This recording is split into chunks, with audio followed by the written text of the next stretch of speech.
Ladies and gentlemen, we're live. We're about to kick off the 4-hour transmission. It's hard to believe, depending on how you slice it, that we're only, 12 to 11 days. If you count Fox, we're 12 days out, counting Election Day. But if you look at just the calendar, it's 11 days until it kicks off. We have the editor-in-chief of the National Enquirer joining us today with breaking news. We have Roger Stone, Larry Nichols, and so much more. Huge breaking news today.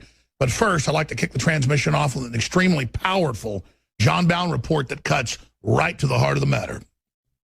Knock on your door? Could it be an illegal alien canvassing your neighborhood, begging you to vote for Hillary Clinton, the criminal candidate that will fight for the 750,000 illegals under DACA that has already been struck down by the Supreme Court? The propaganda shills at the Washington Post report, quote, 4 years after the DACA program was launched, many of the beneficiaries are still in a kind of limbo, unsure about whether their status would be renewed under President Trump and concerned that their family members could be deported. The uncertainty was underscored earlier this year when the U.S. Supreme Court let stand a federal court injunction. I will do what I can as president.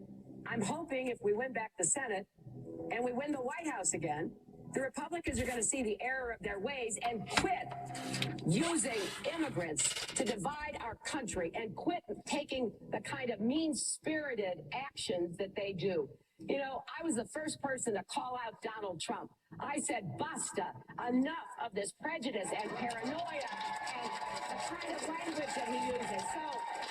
And quit using immigrants to divide our country. President Obama and Secretary of State Hillary Clinton couldn't even help the people they were attempting to illegally protect. The American Constitution and the 4-4 vote at the Supreme Court put a stop to that. Or maybe that knocking at your door is the Pentagon demanding their money back with interest. The LA Times reported, short of troops to fight in Iraq and Afghanistan a decade ago, the California National Guard enticed thousands of soldiers with bonuses of $15,000 or more to re-enlist and go to war. Now the Pentagon is demanding the money back. Nearly 10,000 soldiers, many of whom served multiple combat tours, have been ordered to repay large enlistment bonuses and slapped with interest charges, wage garnishments, and tax liens if they refuse. After audits revealed widespread overpayments by the California Guard at the height of the war's last decade. Roughly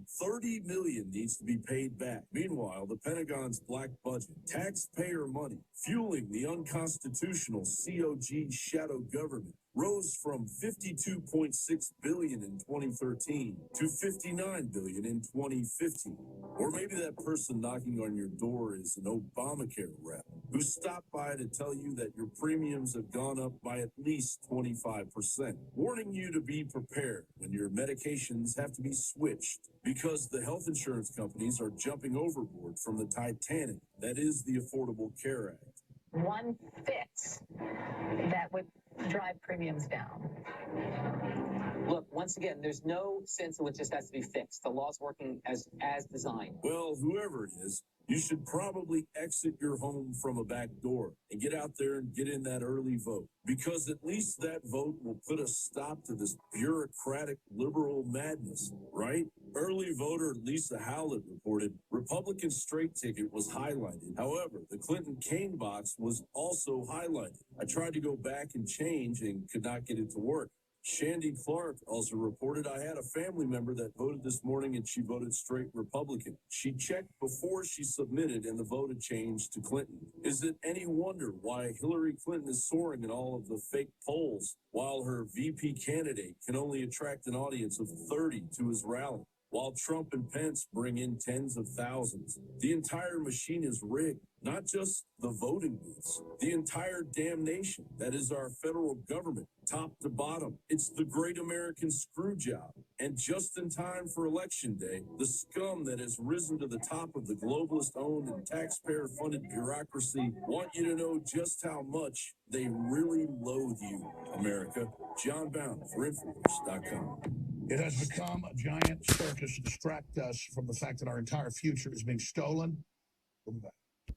Ladies and gentlemen, we are now only 11 days out.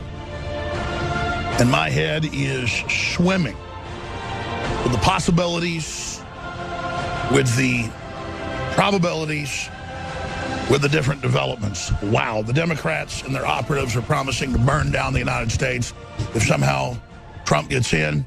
Hillary plans to accelerate the deindustrialization and the balkanization along racial lines in that entire divide and conquer program. If she gets in, across the world, people are fighting back against world government and against the tyranny.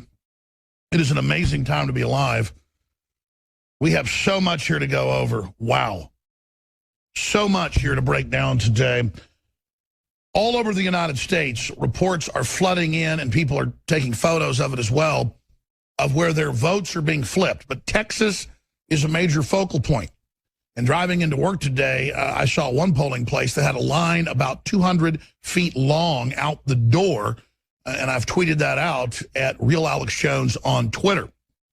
And that's what Texas election officials are seeing is record-breaking turnout, and, quote, it's all for Trump. Black, white, Hispanic, Christian, Jewish, even Muslim, you name it.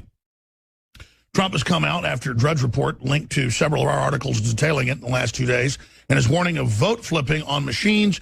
People are not happy. Big lines. What is going on? Also, an amazing video just showing hypocrisy video. Rude CNN reporter asked Trump why he's taking time off and not campaigning hard. He's broken all records. On average, 6 stops a day, 8 yesterday, and is set to have 7 today, where he speaks up to an hour per visit. The stamina is just unprecedented. But in inversion world, Trump's a racist. He has no stamina. He wants to bankrupt the country. He's a criminal. He's a sexual predator. No charges of it. No claims until now. Meanwhile, we know who Bill Clinton is. They blame him being a Russian agent, that it's all on Clinton. Just amazing. That clip is coming up. He just blows her away. Podesta, it gets really good. The latest data dump from WikiLeaks, from Podesta, he says, who told Hillary she could use a private email? Whole thing is effing insane, he said. Tell me who did it, and that person needs to be drawn and quartered. That means you have your guts pulled out and ripped out, and then 2 horses are tied to your arms and legs, and they rip you in 4 pieces. Now, that's the guy that's been involved covering up for her. Serious felony every time you do that, not just with classified material. With classified, it gets even worse. I mean, ladies and gentlemen, if you snuck on a military base and stole a secret document out of it, you could get the death penalty.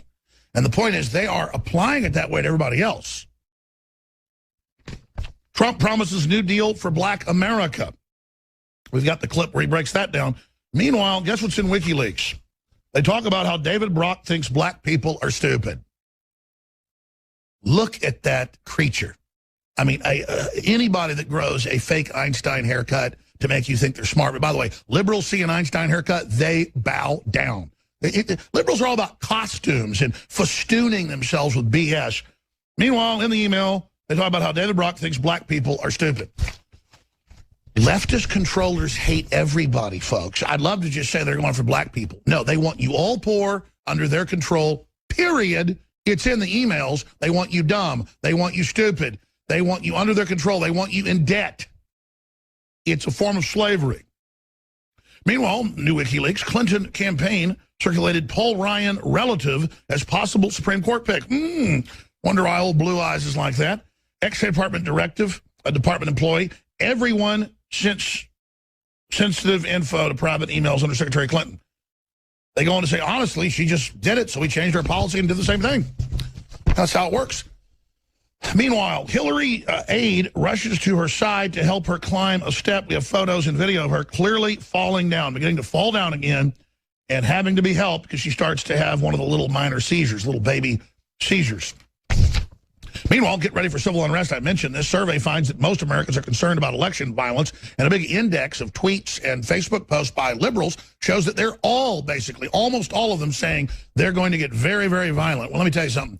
I catch anybody trying to burn down a house with people in it or shooting at police or firefighters or anything, I'm going to defend this republic. I'm fed up with terrorists. I'm fed up with scum. I'm fed up with people and foreign globalists like Soros trying to destabilize this country, and I'm done.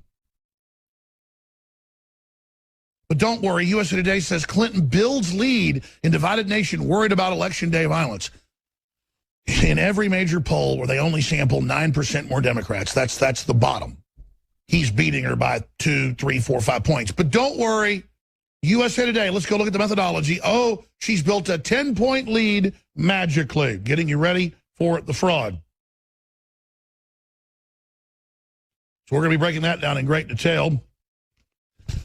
Again, I mentioned the election fraud that's going on. Don't let that discourage you. This is the animating contest of liberty.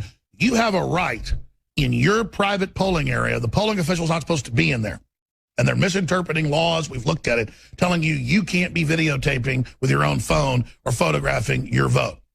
They're supposed to give you paper ballots if you want them. They're not doing it all over the country. We confirmed right here in Austin it's not happening. At multiple polling places, we have it on video.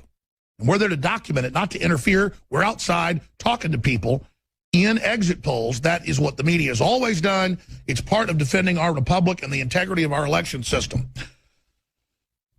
But continuing, Donald Trump will win, claims professor who correctly predicted every U.S. presidential election since he set up this computer program. And that's what the Google bots show. It's what Facebook bots show. It's what all the big corporate bots. And by the way, I'm hooked into it because I have a major website and I've got basically full access to Google. Most people that have sites just have smaller access to the analytics because I've been working with Google, working with the devil for at least 18, 19 years. We've got full access. We don't do whole shows off the data we've got, but some of it's proprietary. We're not supposed to show it.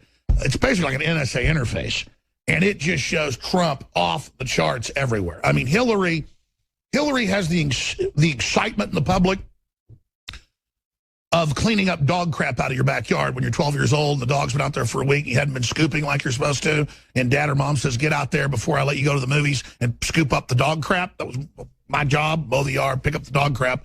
I hate to use a gross analogy, but the excitement she's got on the internet is the level that you have picking up dog crap. I mean, that's it. On a scale of likability, she's right there, not with dog crap, but with having to pick it up, having to deal with it.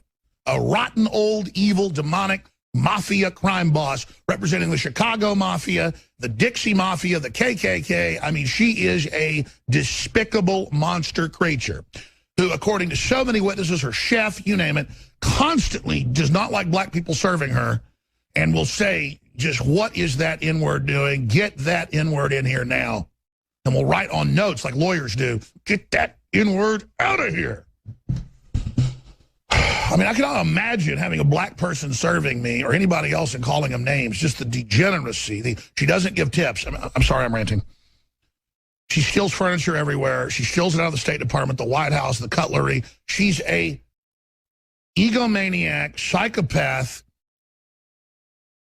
person who is not just a kleptomaniac, but a kleptocrat maniac. So we're going to be breaking all of that down. The video's up on Infowars.com. We posted it to Facebook. We shot it last night. Danny Williams is in contact with people like Biggs and others and was pointing out, hey, my YouTube's been taken down. Millions and millions of views just of his press conference, millions of views of the other videos that we've obviously shown here. And I called him up because the poor guy doesn't have any help. The media's like it's a big right-wing conspiracy with a Trump behind it. No, he's all by himself. And I said, well, let's get you on speakerphone here. He was driving to pick up his kids after work. And I said, let's get you on speakerphone and shot a report. By early morning hours, they had reinstated it. But they said via community standards, he was racist. Nothing was racist said on the channel. Nothing was bad, but their community guidelines. Oh, you've got a channel with 10 million views. We're not going to let you have that channel. We say you're a bad person. So that's the new commissariat system. But WorldNet Daily reports YouTube backs off ban on Clinton's black son. Now continuing, leaked emails show Clinton staffers struggling to handle Bill's woman issues. We've got more on that coming up and with what's in the WikiLeaks. We've got Trump coming out ahead in more polls. That's just some of what we're going to break down. Former Secret Service agent who we frequently interviewed is getting ready to sue for defamation, mainstream media. Also, there's a big stack of news here. Here's why Bruce Springsteen's blue-collar heroes have made Donald Trump their rock star. And expanding on that, some Jewish voters go against Tide support Trump, a record number for a Republican. That's being reported out of CBS News. It's hats and T-shirts. Trump fans rally in Jerusalem's Old City. Well, I thought he was the big, evil anti-Semite. Tell you who the anti-Semites are, folks. It's the radical Islamicists, the communist Chinese are anti-Semitic for whatever weird reason. But I'll tell you really is, George Soros and Madeleine Albright, George Soros helped round up Jews en masse. I'm going to skip this break. And sell them out in Eastern Europe. He was like a bloodhound going and finding Jews and robbing them. They would think they could pay him money to get out of the country. Of course, they never did. He'd take the money and then betrayed them. And the Nazis loved him. Madeleine Albright's father did the same thing. And notice, these are people that claim they represent Jews in America. They'd kill you for $1 if they could. I don't care if you're black, white, Jewish. It doesn't matter. These are evil people. And if they're going to have the Jerusalem Post call me anti-Semitic for exposing people that round up Jews, then I am. That's the big dirty secret that Dr. Pachinik, who is a true Holocaust survivor, lost family members, barely got out of Europe in World War II. I ought to have him on just for a whole hour on this because it really makes him mad at those type of folks, is that it's literally the neocons and so many of these other groups that made sure the Jews couldn't get out and got the money from the Jews, claiming they were going to let them get out and then stole it and didn't let them get out. And it's despicable. And it's organized crime. And I've decided to do some big investigative reports on that and just lay all that out because, you know, there are some real Nazis that we've got hunting Hitler going on down in South America. How about hunting Hitler's accomplices right here in America today? But they'll have the media grab some old jail guard who we're not sure he's really a jail guard, might have been, when they're 95 years old and can't talk and can't defend themselves, then have some big show trial for them. They're a real Nazi, blow their head off. But when you've got real Nazis that go on 60 Minutes and say, I don't apologize for helping round up Jews, then they get worshipped as the Jewish leaders. Truly sick. And I'm really glad to see Jews, and everybody else for that matter, waking up worldwide to just corruption and evil. No matter what name or religion or race it comes under, corruption needs to be dealt with. We all need to come together of every religion, every race, every creed for basic freedom and to fight corruption. Because that's what we're dealing with. And Obamacare and all this stuff gets passed by big corrupt special interests, put into place so all these different mafias can battle over who gets to suck the most blood out of us. And there's no one mafia that's in control right now, but they're all trying to build a world government, hoping they'll end up being in control of the technocracy. That's why all these different criminal groups support it, because it's a megalomaniacal power trip. But I digress. Huge reports out showing Trump is polling 21 to 30%, depending on the state, places like Michigan, with black Americans. And again, the political correctness says African American, but then black folks don't even want to be called that. It's all about the media telling us what names we use for each other when we're all just human beings. But the point is, black people, it appears, to a great extent, are breaking the trance. And if Trump could get in and actually deliver on major tax cuts, and I'm all for bigger tax cuts in these inner city areas than other places. That's true affirmative action for people that have been run over and left behind. Actually just let them have more money, let businesses have incentives to move into those areas, and then move out the leftist controllers that want to activate mobs, again, of organized criminals to burn down the cities to drive down the wages even more. So then they come in with a community reorganization package and fake gentrification run by the establishment and then move the folks out. This is how you're being set up. I want to expose how you're being set up. I want to expose how I'm being set up. I don't like setups. I don't like economies based on fraud. I like economies based on renaissance. Now, there's so much more to get into. Obamacare architect laughs about skyrocketing premiums. We're going to play all this today. Isn't that sickening? Gruber laughs about it, and so does Ezekiel Emanuel. It's all very funny. They both laugh and say, we're going to gouge you more money. Thank God you're so stupid. So more celebrating the criminal activity in your face. We're going to be getting to all of that as well today. But before I go any further, they want to have their cake and eat it too. They want to say the Russians are taking over the election. We've got to have international monitors from the EU and the UN run the elections. Trump is 10, 15, 20, 30 points behind, 100 points, 500 points, 1,000 points. And if you're going to lie and say he's 30 points behind, why not say 5,000 points? But you're like, well, there's only 100 points in the election. I understand that. But they want us to lose hope and believe this, so when they steal it, we buy it. But now they're panicking because there's such a landslide as early voting numbers come in from Florida to Texas, landslide for Donald Trump. Despite all the fraud, the illegals voting over and over again, the dead people voting from Colorado to Texas to Pennsylvania, he is ahead in all these states in the exit polls. They are scared. It's record voting. That's not good for Democrats. They do better when there's low voting. And ladies and gentlemen, now, Robbie Mook, state of the race, he's come out and said that Trump could win, so get out and vote. They're hitting the panic button. Here it is. Donald Trump has been going around telling people not to listen to the polls and saying that he can still win this race. Well, you know what?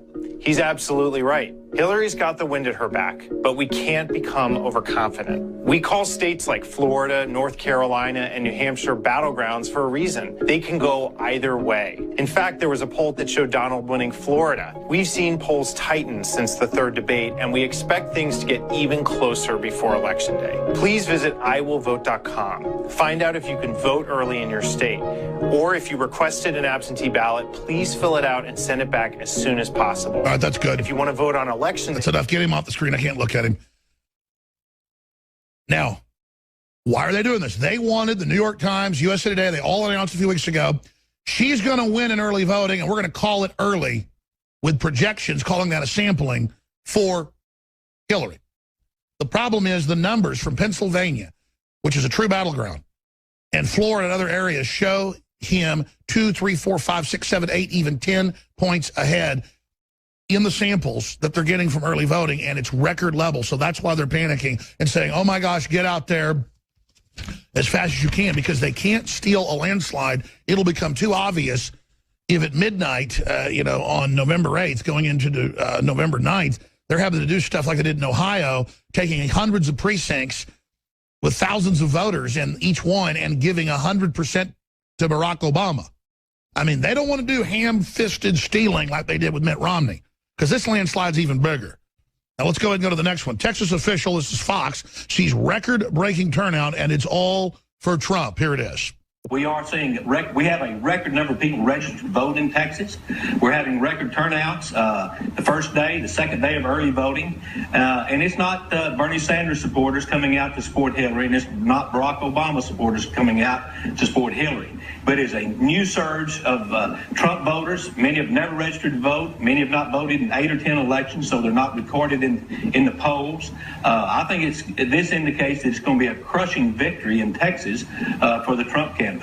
It's very obvious to me. Do you think some of the polls are off, or why do you think that the numbers don't line up with, in your estimation, what's really happening down there?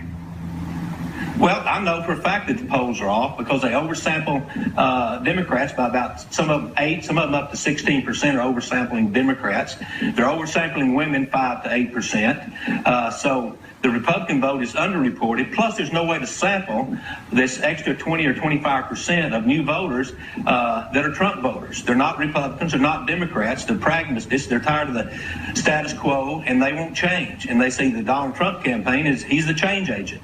And yeah, that's Sid Miller, who's dead on, because we haven't really gotten into this. Normally, the scamming is oversampling women or calling the independents when they really know it's from a pool that's mainly Democrats. And they can do that by demographic, by phone number, there's a lot of ways to do it. It's all come out. Now, they're cheating over there, too. But they're just doing it, not 8 points, Sid. I haven't seen one at 8. They're all 9 and up. And he said as high as 16? We've shown it, the CNN polls they do after the debates, where they call 512 registered voters. And they go, call us. And you call the number. Are you a registered voter? Okay, we'll call you back after the show. And then they call back, and the people that answer, and then they go, oh, my, are you a Democrat? Yes, I am. Well, we're going to keep your vote then. 40-something to 20-something. I said because it varies. 46% Democrat, 48% Democrat, 23% Republican, 27% Republican. I mean, that's how they would sample it.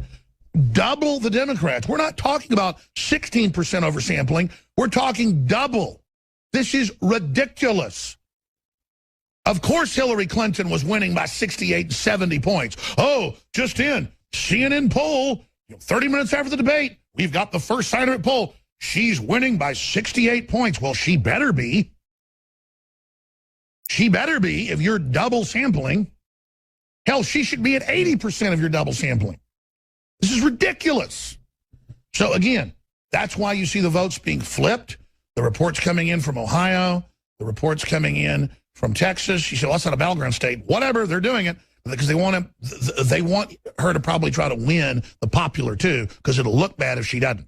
They're clearly doing this in Florida. They're clearly doing it in Pennsylvania. They're clearly doing it in Colorado. It's happening. By the way, we're starting an email address. We're going to check it every hour, 24 hours a day. Vote at Infowars.com. VOTE at Infowars.com.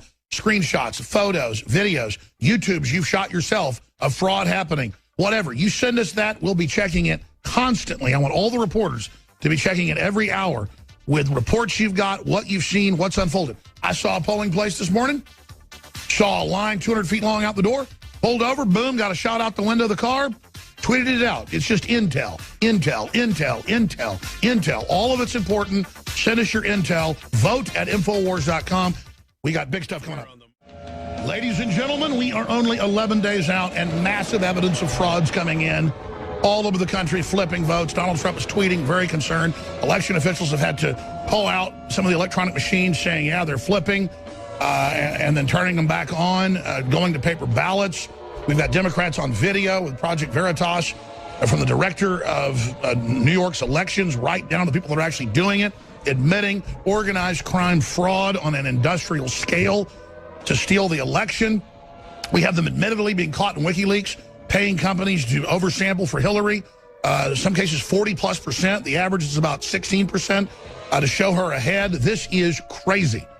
And now we have them panicking in clips we just played, Mook and others, the head of the campaign, saying that, you better go vote because it looks like Donald Trump really could win. So they're getting very, very scared right now. Then we have her crowd sizes, a couple hundred people. We got 30 people for Kane. Her almost falling down again today. That video's up on Infowars.com. It is crazy to see all this happening. Meanwhile, Donald Trump will win, says the political scientist who's always been right in every major election since he launched his algorithm. That's the London Independent. So we're tracking all of this. We have more of the Obamacare architects, Ezekiel Emanuel and also Mr. Gruber, Jonathan Gruber, on TV laughing at the public to their face this time, saying we're going to raise premiums even more to punish you, and penalties that do not exist. So we have reached an insane asylum level where these people are literally like the Joker laughing at us. We're going to go to our special guest. I mean, I knew that Roger Stone was coming on, but I'm really excited to see that right next to him is James O'Keefe of Project Veritas. So we'll be talking to them with major breaking news in just one moment. Before I go any further, this broadcast is viewer and listener supported. We're obviously, just like these two guys, it's great to have us all together. The tip of the spear, we need your support now more than ever because we need to have our investigative reporters in the field. It's very expensive to run this operation. That's why I bring you the very best products that I personally use, whether they're non-GMO heirloom seeds or high-quality water filtration systems or high-quality nutraceuticals, from things like oil of oregano right through to just things you need like selenium, one of the key trace elements, at InfoWarsLife.com. And we've got our great nootropic that we're going to end the 25% sale this weekend, Brain Force, available at InfoWarsStore.com or InfoWarsLife.com. Then the biggest sale ever. We've done this before, but never topped it. This is the biggest sale we've ever do. 30 to 40% off all the super high-quality storable foods at InfoWarsStore.com. You can also call toll-free 888-253-3139. We have one other big special we're announcing today. The ProPure G2 King, that's their biggest, gravity water filter, cuts all the garbage out. Now 30% off at InfoWarsStore.com. So a lot of specials running right now, and that all goes to support the transmission. We have sold out of the Hillary for President shirts that we started. I thought we had enough to go through the election. It's over. It's a collector's item. It's gone. The Bill Clinton rape shirt, that's still available. Roger Stone designed that. The rape whistles, available. At the prices we're selling, and we're not making much money, but it doesn't matter. It's about getting the word out. We have Trump is my president, limited edition to wear out in public. It's red. So people understand that we're the majority across the board of every race, color, and creed waking up with populism. So a very exciting time to be alive. Now, breaking news right now with Roger Stone, who, as we get closer to the end here, we're going to have him on every day if he can do it, along with James O'Keefe, that heads up Project Veritas, that has just absolutely, I think, would win the Most Valuable Player award in this overall 2016 election, exposing the organized crime. And I mean, I hate to nominate him for that because I want that, and I'm sure Drudge wants that. I guess Drudge is kind of like the coach, and so is Roger Stone. But I tell you, Most Valuable Player, the guy that scored, most of the touchdowns in the game that have been so devastating, along with WikiLeaks. It's hard to say who, folks, but I got to tell you, James O'Keefe doesn't want the credit. He wants to beat these people, but here he is joining us via Skype with Mr. Stone. So a great surprise to have you there with Mr. Stone. Hey, thanks, Alex. Roger's here because we're going to be releasing a little video tomorrow where Roger makes a little cameo in it. So he's in my office, and he said you were doing the Skype, and it's great to be here. Well, I know you're a busy man, so let's let you first tell us the latest, give us some hints on what's going to be breaking, your take on what I just broke down, and then, of course, Roger, who's heading up the national operations grassroots to stop the steal, can fill us in. Well, it's very humbling for you to say that, and we're very busy.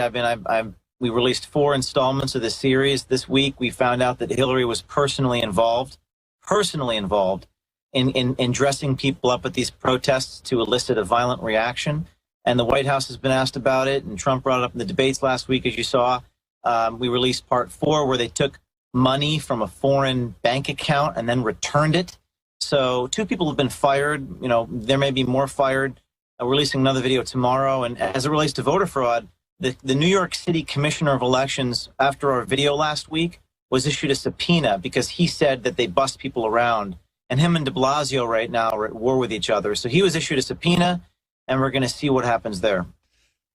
Again, not tooting your horn, just breaking down the chain of events. You guys have been mirroring, I guess without even knowing, the intel WikiLeaks has, but then showing it in the real world, confirming it in triplicate. And then you've also, again, have Hillary confirmed in the videos that she's giving the direct orders, and what Hillary wants, she gets. And then we have the new WikiLeaks with Podesta saying, Hillary's crazy. What the hell's she doing? And we have the other emails saying we're covering it up. We've got to, clean all this up. I mean, we have them now. Yeah, I think this is her Achilles heel. The fact that I thought the voter fraud is important. The inducement of violence at the protests, that's a smoking gun, and she hasn't even denied it. I mean, she won't even address it. When she was asked on the airplane late last week about it, they said, well, what do you have to say for yourself? She literally ran away and said, time to get food. So I think it's her Achilles heel that she was personally involved. Bob Creamer, the man in the videos, he's no low-level guy. He's the beating heart of the institutional left in the Democratic Party. And that heart has been ripped out of the body right now. And he went to the White House 340 times, met with the president 47 times. The mainstream media is not doing it, but someone has to continue asking her over and over again, what do you have to say for yourself for dressing people up like Donald Duck? It's a stupid, silly thing that she did, but she did it. And that's why people were beaten and bloodied, is because of what she did. And we know from the emails sending people in to basically elicit attacks on women, or having security drag out women that were causing disturbances. I mean, this is premeditated. This is absolutely criminal. And when you say that their heart's been torn out, we're not just saying that. I mean, politically, even if she crawls over the finish line and steals the election, which is getting scarcer and scarcer, it looks like, as a chance, she's going to end up getting indicted. I mean, she makes Nixon look like a saint. That's the point I was just about to make, which is, look, no one ever proved that Nixon knew about the break-in at the Watergate, and he was removed essentially for dirty tricks and illegalities pertaining to the 1972 election. What Hillary is, as James says, you got the smoking gun. She has been involved. Now, in the old days, Woodward and Bernstein would be on her like a cheap suit. Where's the Washington Post? Where's the New York Times? The very people who drove Nixon from office in investigative reporting because of irregularities and dirty tricks in the 72 election, I would remind you, they're silent today. There's like, oh, nothing to see there. Keep moving. We're 11 days out. There's massive evidence of election fraud. O'Keefe, again, and his crew blew it wide open, the premeditated, like something out of a Batman movie where they're rubbing their hands together, giggling about how no one can stop them. I mean, literally, for listeners who just tuned in, go to Project Veritas and watch the videos for yourself. Now even more is coming out. What do you expect them to do? I mean, do they have enough bravado to actually try to steal it now that we have them on video admitting they're stealing it? I think, Alex, to Roger's point, I think that you have a situation where Trump is a proxy vote against the entire system, the entire establishment. Even in the unlikely case that Hillary pulls this one through, no one has confidence in how the whole system is rigged. The whole game is rigged.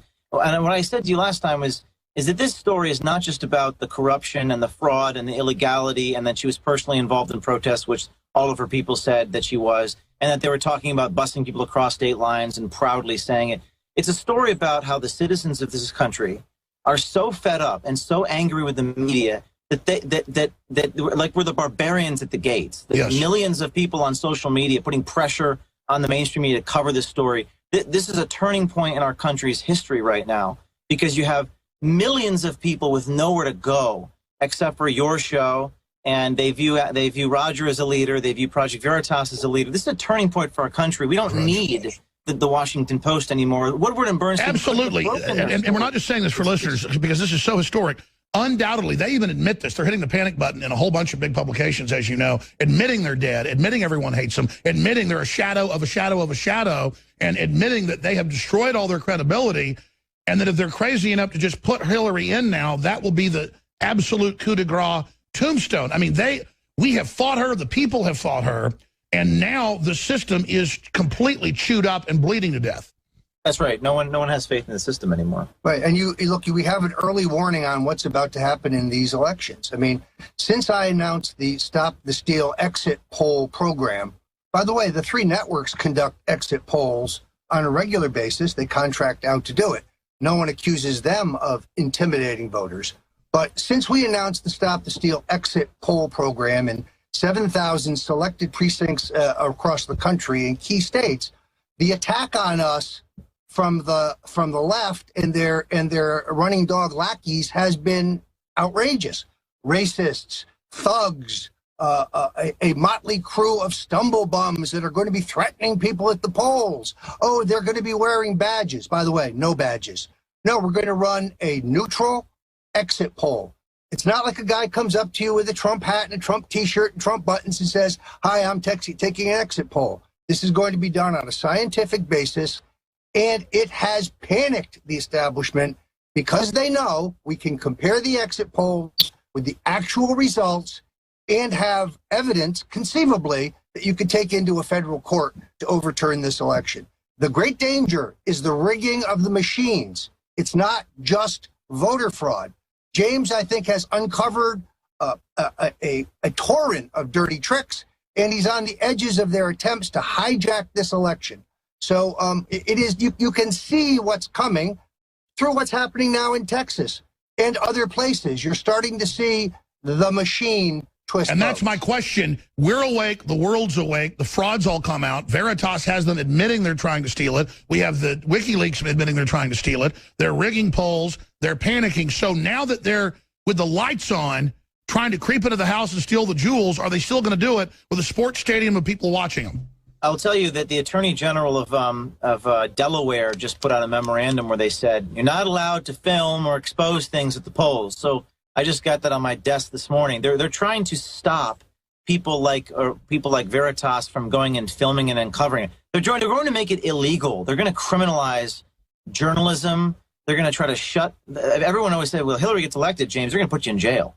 And I hope that I don't think the American people will stand for that. I don't think your audience would stand for it. I've been told. Roger's been told they get back in, they're coming after all of us.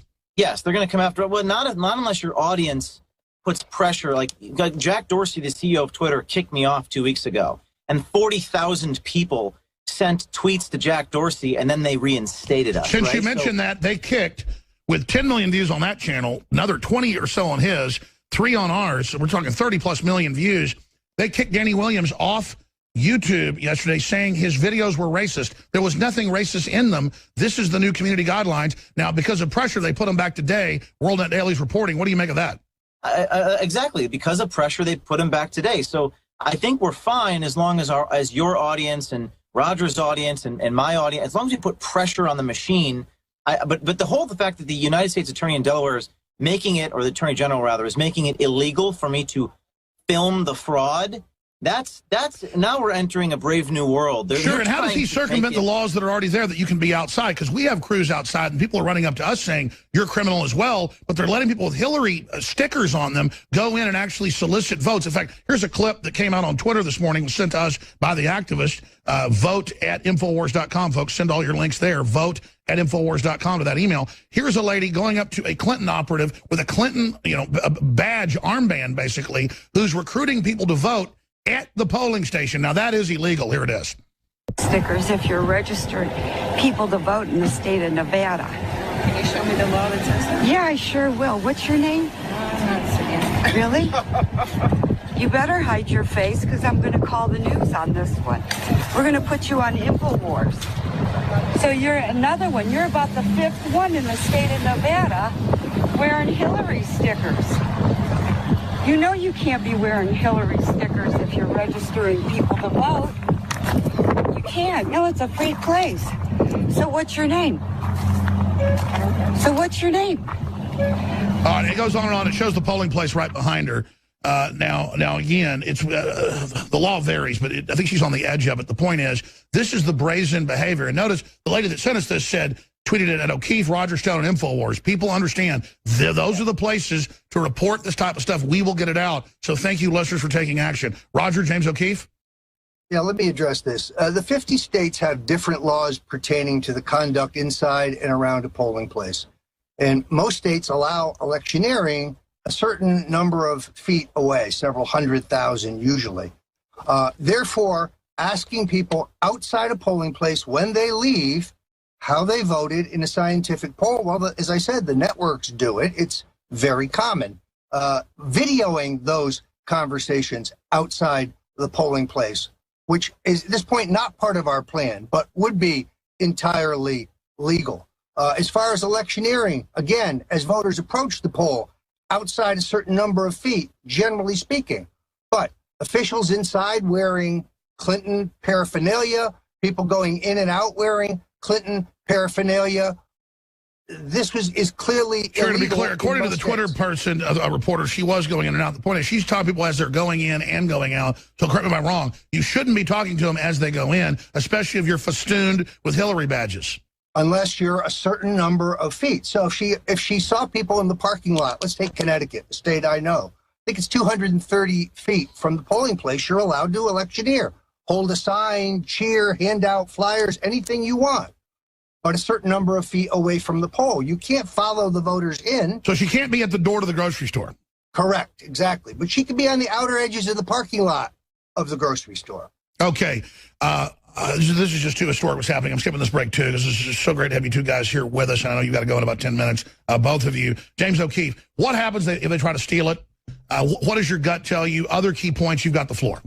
Well, I think the the video that came out Monday where it showed the Hillary campaign illegally coordinating with these nonprofit organizations. They're spending money to help the campaign. That's an FEC violation. So there have been a couple complaints filed. Your point was, well, what do you do when they break the law? And that's what, it's a cliche at this point, but we're living in sort of a banana republic where we're not a nation of political laws, we're a nation of political will, where no one is equal under the law. And she breaks the law over and over and over again, so I catch it on video where she's personally involved. Bob Creamer says she's involved.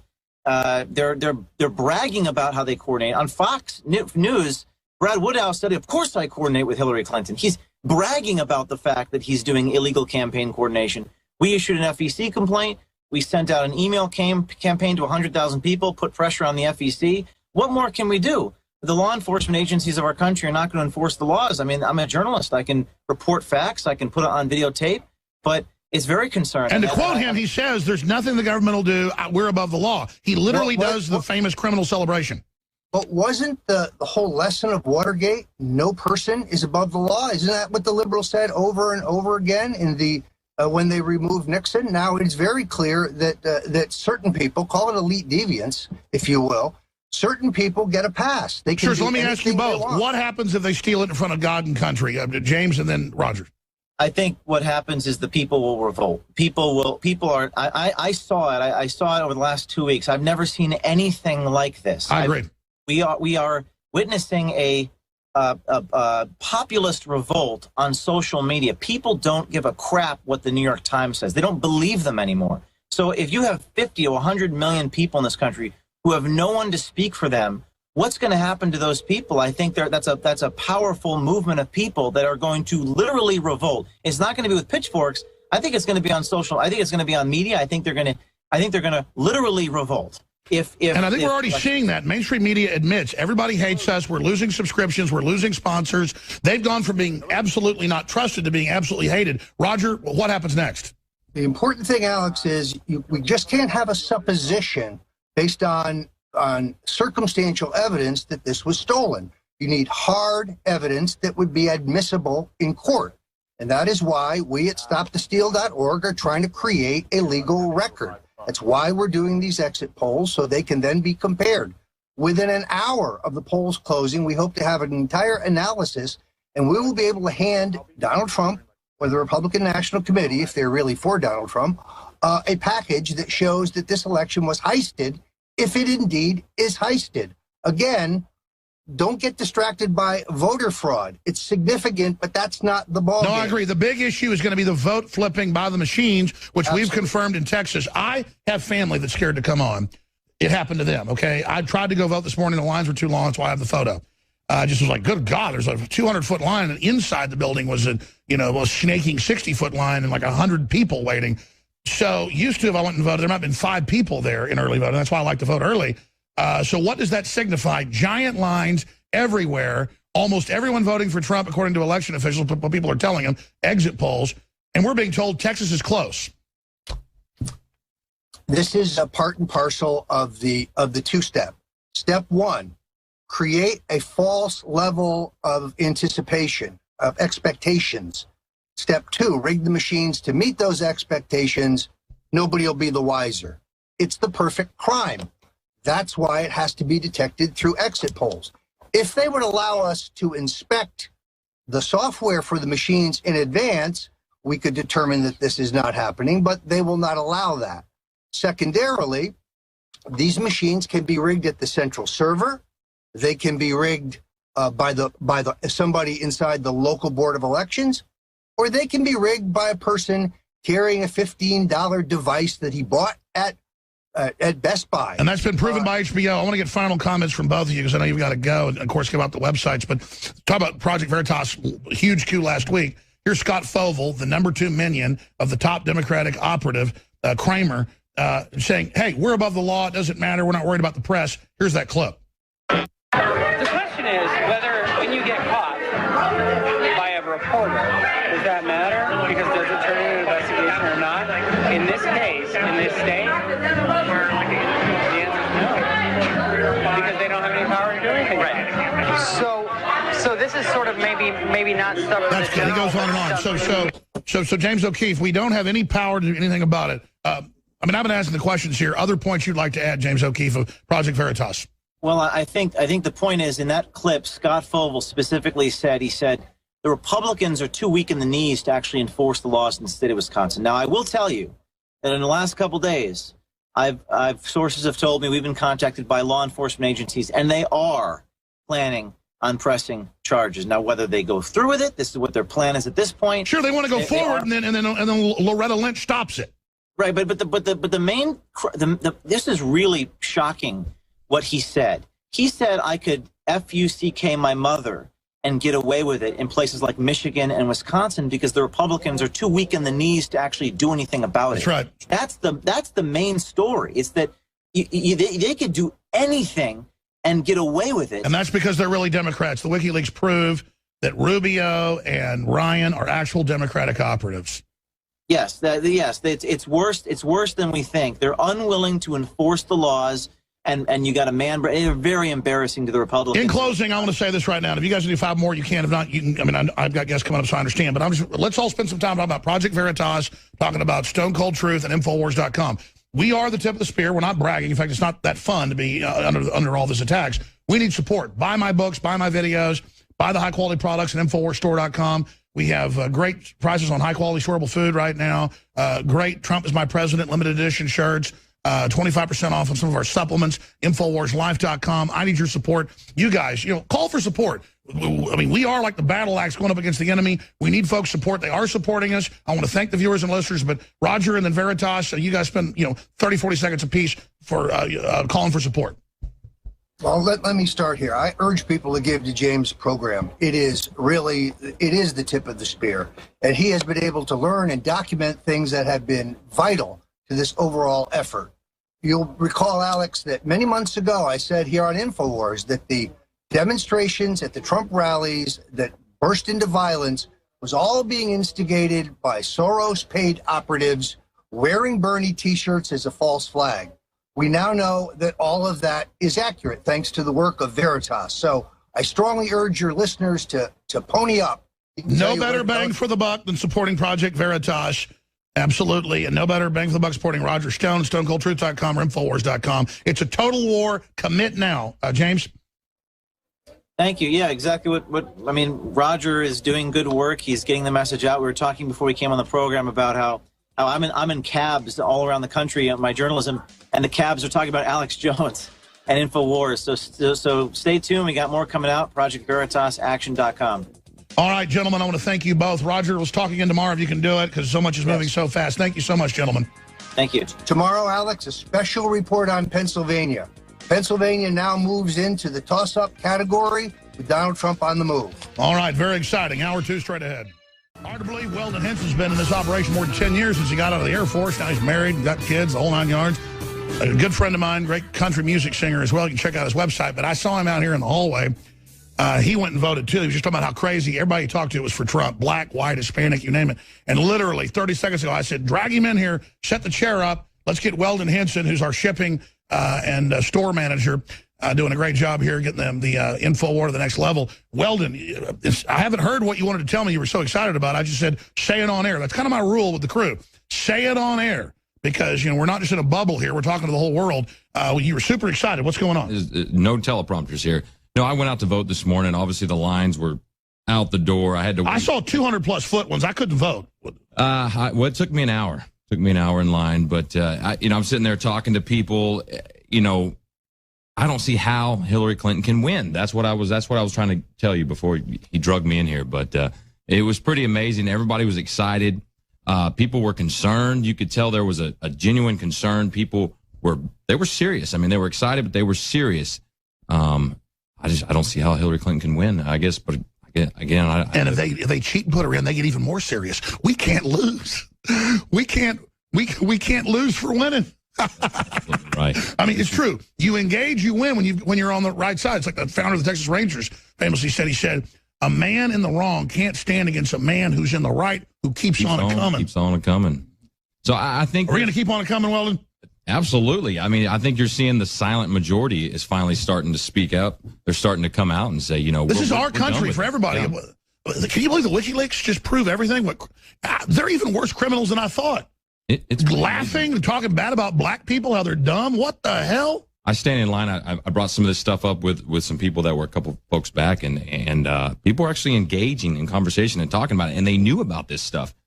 I mean, I vote every time, the election comes up, and usually you can't talk about this kind of stuff in line waiting to vote. I mean, people are coming out of their shell. Yes, absolutely. I think so. What do you make of how the Veritas info dovetails with all the WikiLeaks? It's crazy. I mean, it's astounding. So we've got video to everything's in the WikiLeaks.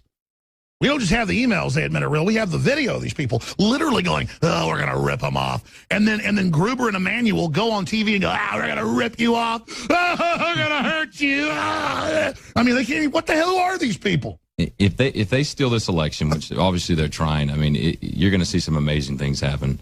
The general... Well, that's American my concern. Public. Look at camera 4 right there, Weldon. What do you think in your gut's going to happen if they steal this thing? I really don't know. I think there's going to be a backlash. That's for sure. Everybody's going to stop shopping at all these big corporate stores. We're all going to do research. We're all going to just weaponize in the info war, and everybody's going to get more aggressive, and we're going to take everything over. The communists and socialists and dirtbags infiltrated like rats forever. You're now about to see patriots infiltrate. And then it's all over. And that's not the folks you want to upset and get them engaged. I mean, and that's probably what's going to happen. And you're gonna look how they tried to take the bonuses that were promised under law from the veterans. They're signing bonuses. What the hell?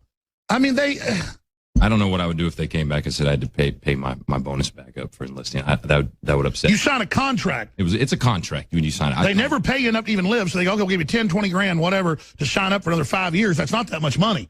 $5 grand a year or something. Then you steal it later. Did you hear they even wanted it with interest, they're now saying? I did hear that. I can't imagine. But I can't wait to see what happens, about that, too. So these people are crazy. It's crazy. Why do you think Emanuel and Gruber go on TV and laugh at everybody? Is that a confidence game deal? It is. It's kind of like a Caligula effect, I think. Caligula effect. There you go. That's what I like to call it. But the thing is the folks, what I like to call the silent majority, the folks that have common sense, they're starting to wake up and they're done with it. I think folks really are.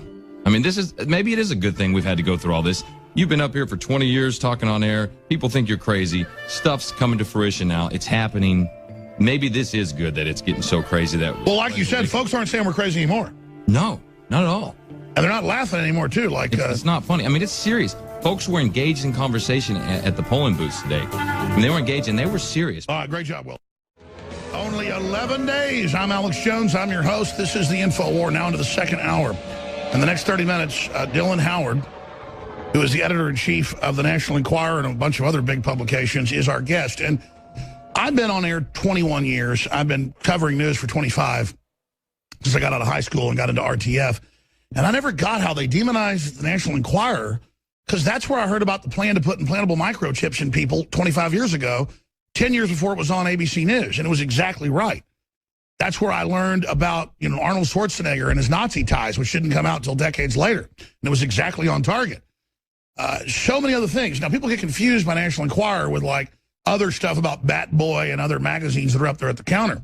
But I got to tell you, they got some tabloid stuff in there, too, about the stars and stuff, because that's what folks buy. But that's accurate, too. I mean, you don't want to get sued, folks. You want to be accurate. And I got to say, the National Enquirer is one of the most accurate publications out there. And I don't say that to kiss the butt of the National Enquirer. I've been saying that for 20 years. Because the New York Times tries to lie. And Jeff Rovin, the big whistleblower that's risking his life to come out and expose the Clintons, along with other fixers that work for him, like Larry Nichols, who's going to join us at the start of the next hour. What they're saying is accurate. What they're saying is documented. What they're saying is proven. And so 9 times out of 10, it's places like the National Enquirer or InfoWars or DrudgeReport.com that are willing. I mean, was Drudge right about Monica Lewinsky? They said he wasn't at first. He was right. Was Drudge right about fees and fines for not having Obamacare? He was right. Were we right about the NSA spying? Was the Enquirer right about it? I remember the Enquirer 25 years ago reporting on NSA spying. First place I learned about it. So I didn't mean to go into a whole the Enquirer is so credible line here, but is it that they're that credible or that the New York Times is that uncredible? So when Jeff Rovin, this big whistleblower, comes out in the Enquirer, he said, look, you can't go to the New York Times. They're totally controlled. WikiLeaks shows that. Hillary runs them. You go to the Enquirer. So the Enquirer gets lumped in with all the other, stuff, space alien invasion stuff. And they do that to me, too. They go, Alex Jones believes space aliens are about to invade. Never said that. Don't cover space aliens. But it doesn't matter. The people know the truth. That's why the Enquirer is rising.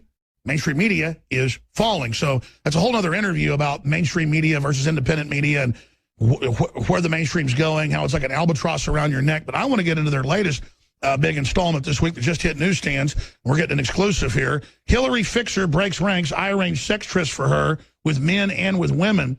But it also just gets into her temperament and more and why he's going public.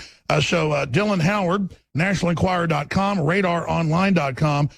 Now speaking out, it's great to have the editor-in-chief of the Enquirer with us. Good to be with you, Alex. So, wow, break this down. I mean, new installments coming out, why Mr. Rovin went public. This is huge. Well, Alex, if you trace it back, the origin of this story is indeed the now infamous tape of Donald Trump and Billy Bush on that bus.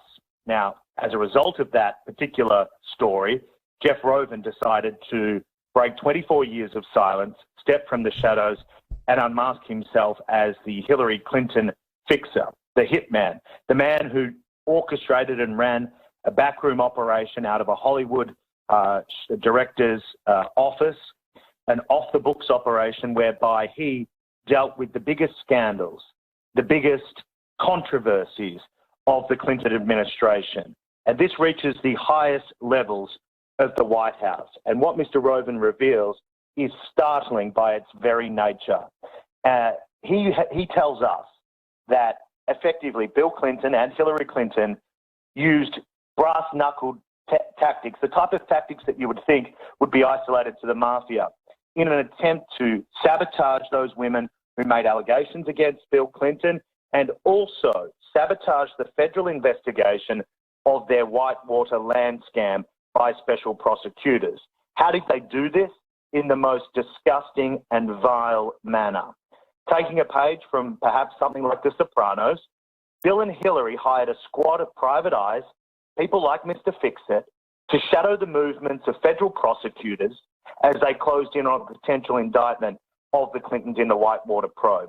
This is corruption at its very highest level. Corruption, seemingly business as usual for the Clintons. And reading last week and this week's installments of the Inquirer, I mean, right there, it fits into all my own research how Hollywood's involved really in mafia-type activities, in perception, in manipulation, with some of the other people, famous, quote, private investigators, actually with murders. I mean, this is really a whole mafia system being exposed when you say it's mafia-like. I look at the Clintons, it seems like it is an amalgamation of kind of a Hollywood mafia / Dixie mafia, tied into all these different seedy elements. Perhaps the strangest part of this whole saga through Jeff Roven coming forward, though, Alex, is it's not really about the tryst that he supposedly organised for Hillary Clinton or the looting of Vince Foster's office. But bizarre though it sounds, to me, that's simply a distraction on what the overall reality here of this particular story is. Jeff Roven, bravely stepping forward, exposes the rottenness at the very core of the Clinton operation. It's about how they've used money, threats, intimidation, lies, all for one twisted purpose, to ensure their 3 decades of power in this country. And they will stop at nothing to do that. They will delete 33,000 emails. They will willfully take part in play for play. If she wants cash, they get her cash. If she wants to intimidate those that challenge the narrative, the public narrative of the Clintons, they do it. If they want to blackmail people, they do it. So at the very core of this is the notion of muzzling, threatening, intimidating people for one very purpose, and that is that she gets the White House. Exactly. I mean, look, it's like getting Al Capone on taxes. It's the cover-up. I mean, we have her doing all these mafia tactics to cover up the sex. We're not even focused in as libertines on the sex. It's that they're hypocrites, and I guess that's why he said he went public, going after Trump for some edited 11-year-old tape when this woman literally has done 1,000 times that. It's the hypocrisy. Is that why Mr. Roven went public? Indeed. He said that it was the hypocrisy of the mainstream media and the way in which they covered the now infamous Billy Bush tape that prompted him to come forward. I had been looking at this story for the past 2 years. I first met him 2 years ago, and I told him that I was going to expose the corruption of the Clinton operation, to which he responded that he was concerned that his confidential informants would be made public if he didn't participate in the story. It was at that juncture that he decided to speak forward. And by doing so, he's provided a glimpse into the very dark heart of the Clinton political system. They facilitate this corruption, and then they perpetuate it. They encourage it. They do Again, once they get you involved, they've got dirt on you. I mean, this is one of the closest people ever to the Clintons. This is a, I mean, person with almost no degrees of separation, a very trusted fixer. How did he get in that position? I know it's all in the new issue of the Inquirer, but flesh that out for us. It's amazing because they're not even really denying this right now. They are very upset right now. There has been a steadfast no comment from Bill Clinton's office and indeed the campaign of Hillary Clinton for president. That tells you a lot. That tells you a lot. This man first came into the orbit of the Clintons in the 90s as Bill Clinton emerged as the front runner to win the White House, when the Clintons realized they had a serious problem on their hands. There were these supposed bimbo eruptions that have been well chronicled for years on your show and from whistleblowers such as Larry Nichols and others. And the reality was that this gentleman was connected to someone very, very close to Bill Clinton, one of his closest friends. And it was through that he was asked to engage in this off-the-books clandestine operation. He outlined to us a series of 12 fixes, incidents that came across his desk when he got the wink, wink, nod, nod to go and do what was needed to ensure that these particular stories didn't come out. On one particular occasion, he offered a serious amount of money to a photographer that obtained compromising photos of the actress Marky Price in a limousine with Bill Clinton. Wow! Before that deal could be orchestrated, the photographer's studio burned down the night before. This is a series of instances out of the pages of something like a script from Ray Donovan. In another instance, he detailed how, at the orders of Hillary, he was involved in a campaign to discredit Monica Lewinsky. He provided to us a 2-page memo that circulated amongst the Clintons' innermost confidants, which in many ways validated his story to us because that was addressed to Deputy White House Chief of Staff Harold Ickes. That faxed memo bared a date and a timestamp. Not only that, he provided payoff ledgers, and we had independent verification of 4 other sources who confirmed Jeff Roven's involvement in the Clinton operation. But perhaps most alarmingly to me is the notion that the Clintons blackmailed federal prosecutors in the Whitewater probe. This is akin to Watergate, in my mind, to dig up seriously embarrassing material that intimidates the prosecutors so the Clintons could get away with their corrupt conduct. That's right. And there's no statute, by the way, federally on murder, child molestation, and bribing federal officials and treason. There's no statute on those. And now, how much credibility does it add to the Inquirer that you've been reporting on this for 25 years, about 23 years, and now it's all in the WikiLeaks, it's all in the Project Veritas, just like icing on the cake or a cherry on top, really proving the fact that the Inquirer was there first. I mean, how were you guys back when there was no alternative media, no Drudge Report, no Western Journalism Center? How were you able to operate like that? Well, we are by our very nature investigators. We are rogues and renegades who sit on the outside and we're not in the back pocket of... So you're a vestigial leftover of real investigative journalists. Indeed. And, the reality is we put sources through polygraph tests to authenticate the veracity of their information. And sure, we have a big checkbook and we pay for information, but the reality is we authenticate that information. And as you pointed out at the top of the hour, if we didn't, we'd get sued. We are exactly. Listen, it's not just that I'm moral. I go through a lot of authentication because if you don't authenticate, you're going to be out of business. And here's the reality. The Clintons have never voluntarily told the truth about these actions. We will continue to report on it. Those who won't is the mainstream media. This story came out and they've turned a blind eye. And that is a very, very sad state of affairs for the fourth estate in this country. The reality here is that this story goes to the very crux of one thing: character. Who's fit to take the Oval Office? Do we want a president that is corrupt, that lies, that engages in criminal behaviour? Or do we want another candidate? Now, we don't have a dog in this fight. We have endorsed Donald Trump. We have said that we believe, our readers believe, that he will be the best candidate for the role of president. 80% of our readers overwhelmingly have voted for Donald Trump. Which is another important poll. I mean, you guys have been nonpartisan. The fact that 80% of your readers that are registered readers, subscribers are saying that's a big deal. The reality is that we will continue to cover, like we have with Gary Hart, John Edwards, Jesse Jackson, and now Hillary Clinton, the big political scandals. We'll do what the mainstream media won't, but it is an indictment on the media when people like Chris Hayes on MSNBC take a swipe at the National Enquirer and mutter things about aliens and as such to try and discredit the particular story that we've done. Well, that's a badge of honor. I know you know that. To have Chris Hayes or any of those people, I mean, those people have like 100,000, 200,000 viewers. They are a joke. They are, but they're doing a disservice to the industry of journalism to not investigate and cover. The reality is these people have never done an inch of investigative journalism in their life. They contribute to the public discourse about who supposedly would make a better president, yet they haven't done any journalistic deed. Instead, it's blowhard work. Well, Dylan Howard, NationalEnquirer.com, their second edition is out on this. Incredible investigative journalism, super dangerous. My sources say, yes, this is, well, they're not even denying it. I mean, this is real. You talk about dangerous, folks. This is cutting edge. And you look at the mainstream media and how they are a shadow of their former selves. They aren't journalists. They read off teleprompters. And we now know, Dylan Howard, again, the editor-in-chief of NationalEnquirer.com, RadarOnline.com, we now know from the WikiLeaks that they are, literally, Hillary is the editor of the New York Times. Yeah, I mean, the WikiLeaks, and what gets on my goat, Alex, is every time the mainstream media refer to WikiLeaks, they are the stolen WikiLeaks emails. They're not the WikiLeaks emails.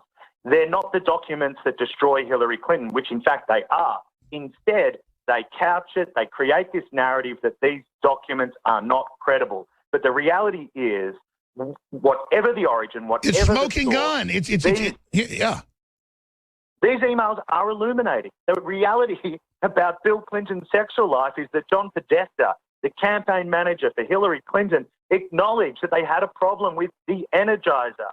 Julie Torber McMahon, his longtime mistress, who we at the National Enquirer first broke, they acknowledge that he's still involved in a relationship with her, and they point to the National Enquirer in these WikiLeaks emails. It's staggering that to this very day, Bill and Hillary Clinton are enabled by fixers like John Podesta, not like Jeffrey Roven anymore, by Cheryl Smith, by others.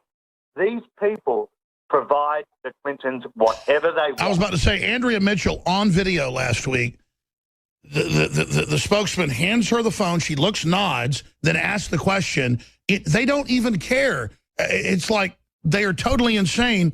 Now, again, we're talking to the editor-in-chief of the National Enquirer. We've got 11 days left. Obviously, more is coming out, I'm guessing, from your source and other sources. Other bombshells on the way?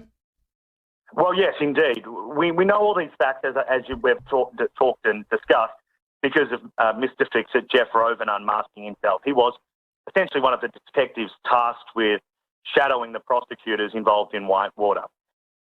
The revelation that we have exposed in the current issue, which hit newsstands yesterday, is that a senior member of that prosecution team was followed to a seedy motel where he entered that motel in the company of, according to a source, a strapping young man.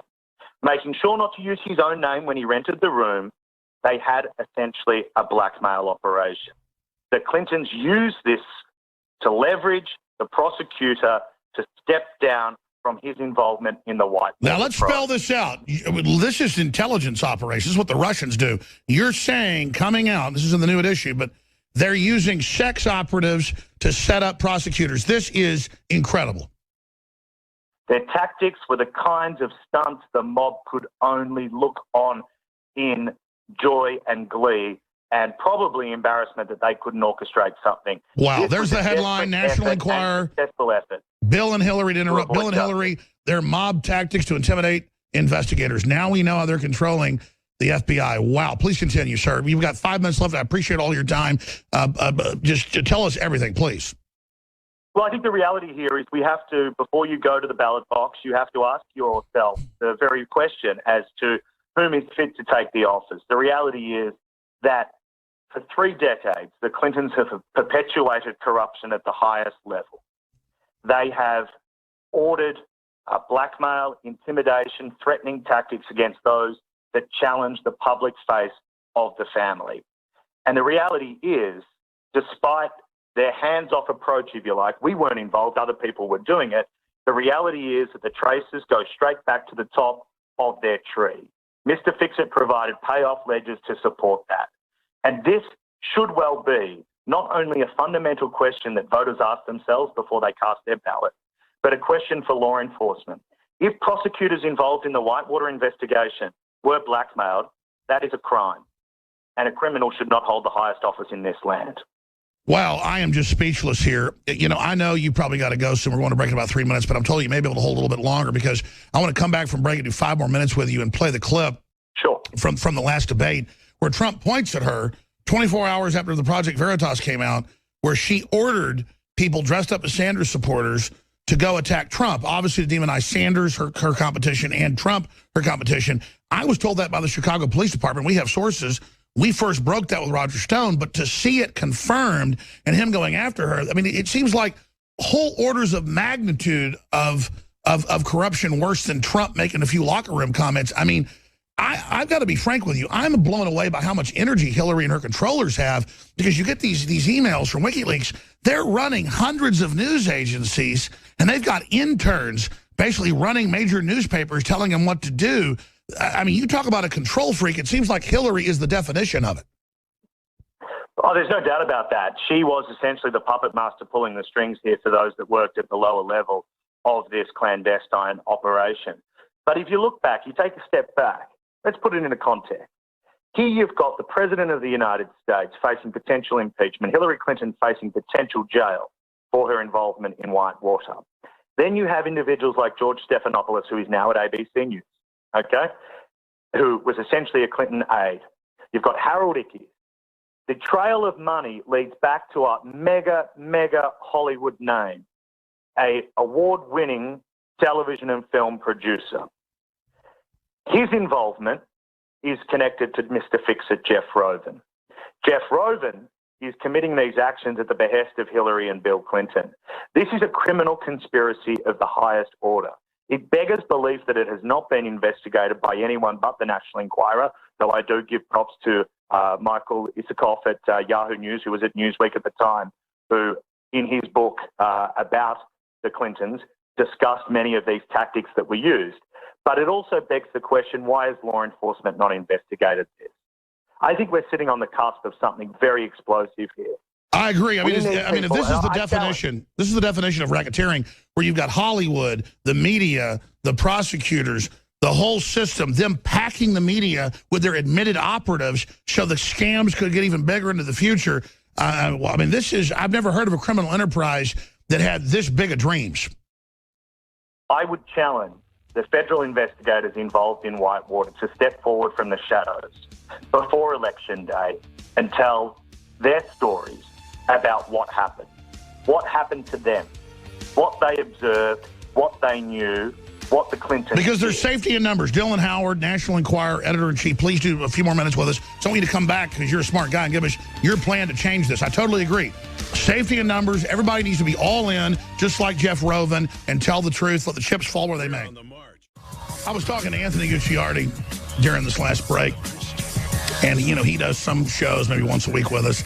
He's over our health riders and research for the nutraceuticals with a bunch of scientists and developers. And that's why I hired him, because he was so successful in Natural Society and the big product line he had, and, you know, inroads into a bunch of big nutraceutical companies that were all organic and supplied whole foods. And he said, man, it's like Fight Club. And I'm not bragging. You should just know the level of the awakening happening as we go back to our guest in a moment, who's agreed to stay for the whole hour. So I'm very pleased that he can do that during his lunch hour. The editor-in-chief of the National Enquirer, he went to the bank yesterday, and the guy at the bank goes, Anthony Gucciardi, we just love you. We love Alex Jones. Tell him we're all in. And everybody was like nodding behind him, and tell Alex we said hi. That's one of our folks that's hardly on air, maybe once a week for 10 minutes. Then he goes to Walgreens to get a prescription, and the pharmacists all come over and are freaking out. Then he goes to get something else at the front counter, and he said they were coming over. I mean, folks, Trump is going to win by a landslide. They're going to try to steal it. And all I can tell you is they want to cause, George Soros admits, a civil war. That's in the emails, too. They want to get us killing cops and burning stuff down. And the government has been hijacked. The government is not a cop writing a ticket or changing an old lady's tire or responding to a civil disturbance. They got a tough job. Can you imagine responding to civil disturbances? You have any idea how dangerous those are? I mean, I'm not lionizing police. I'm just saying they're not our enemy. And we have the crazy, out-of-control Democratic Party. I've always been nonpartisan because Republicans are bad as well, but they are literally trying to cause a civil war in this country. And national polls show Democrats are planning to blow stuff up, burn stuff down, and attack people if Trump wins. Well, I say, I'm calling your bluff. Fill your hand. At a certain point, this country's got to wake up, and I'm telling you, it's happening right now, as we just indicated with Anthony and Weldon. Weldon's got all these friends from the military that, oh, you guys go too far. He says none of them disagree now. They call up and apologize to him. America is waking up. The sleeping giant's awake. I don't care what color you are. You bleed red blood, you're part of that awakening, and it's exciting. That's why they're panicking. We're going to go back to Dylan Howard, radaronline.com, nationalenquirer.com, the national editor, breaking stuff that's as dangerous as it gets, as dangerous as what Drudge has broke, as dangerous as what Veritas has broke. This is crazy stuff. We're going to go back to him and play this Trump clip from the last debate in a moment. But first, it's important to vote with your dollars. The Clinton Original Foundation, their Library Foundation documents, Judicial Watch sued 2 years ago, and so did the Western Journalism Center, Joseph Farah, WorldNet Daily, and got the documents, 20-something thousand pages. And Farah said off record to me, it was on record on air, but he said a lot of it's off record. It's so horrible. The surveillance of people, what they're doing, the mafia ties. He goes, we're just waiting to put a book out on this. Well, it never happened. But he released some of it on WorldNet Daily and here, and it was like, we can't let a new media develop like the National Enquirer. We've got to demonize it, call it conspiracy theory, and try to shut it down. We can't let it ever get any funding like the National Enquirer or books. So it's all about never letting us get funding, never letting a new media with new views who aren't bought and paid for get in. Now we see them putting Democratic operatives in over the entire media, the next level of their takeover. If the Republicans were doing this, I'd go after them. I don't want a one-party state, folks, a ruling party. That's called dictatorship. So fund us. We've got a Trump is my president red shirt. Everybody's going to wear red on Election Day and before and after to point out, hey, we're the majority in the streets with the cameras, just like the Hillary for President shirt. It's now history. Limited edition. We're not selling it anymore. Everybody's copying it. That's fine. We're not making it anymore. We have the red Trump is my president shirt, Infowars.com, legalize freedom on the back. We have 30 to 40% off all the incredible high-quality, fresh, storable foods, the very best out there at InfoWarsStore.com. Biggest discount ever, 30 to 40% off on that. 25% off on our nootropic Brain Force, all these natural compounds to boost your cognitive ability, obviously. And our ProPure G2.0, their biggest unit, gravity-fed water filter that does 20-something thousand gallons just with the filters it's got. It's so amazing. Keeps the good stuff in, cuts all the glyphosates and crap out. That's 30% off. We've never done a special like that. InfoWarsStore.com is the umbrella site. InfoWarsLife.com is the nutraceutical site. And you can also, again, find all the storable foods at InfoWarsSelect.com. But those are just sub-URLs because we have a huge, it's in the top 50 shopping carts now on the web, by the way, folks. That's how big InfoWars has gotten to fund our operation. You can go there, and it'll take you right to the subpage where you can find it discounted. So we're hiring more reporters, more investigative reporters. There's a lot of legal involved in all this, reviewing everything. There's a lot of work goes into this. And I'm not bitching. This is wonderful. Just support us. You need these products. You need Brain Force. You need X2. You need Super Male Vitality. You need the limited edition Gadsden Flag, Lock Her Up shirt. You need to be part of the solidarity, and you are. Look at what you built. You are the InfoWar.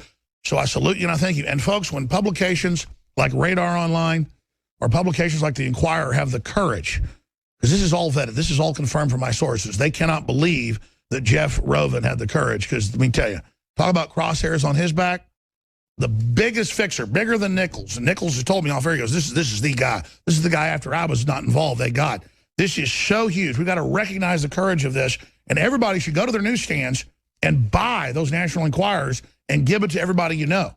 Because the great news is everybody I talk to says the Enquirer has more credibility than the New York Times. Of course it does. But they try to confuse it, again, with the other publications that are bat boy.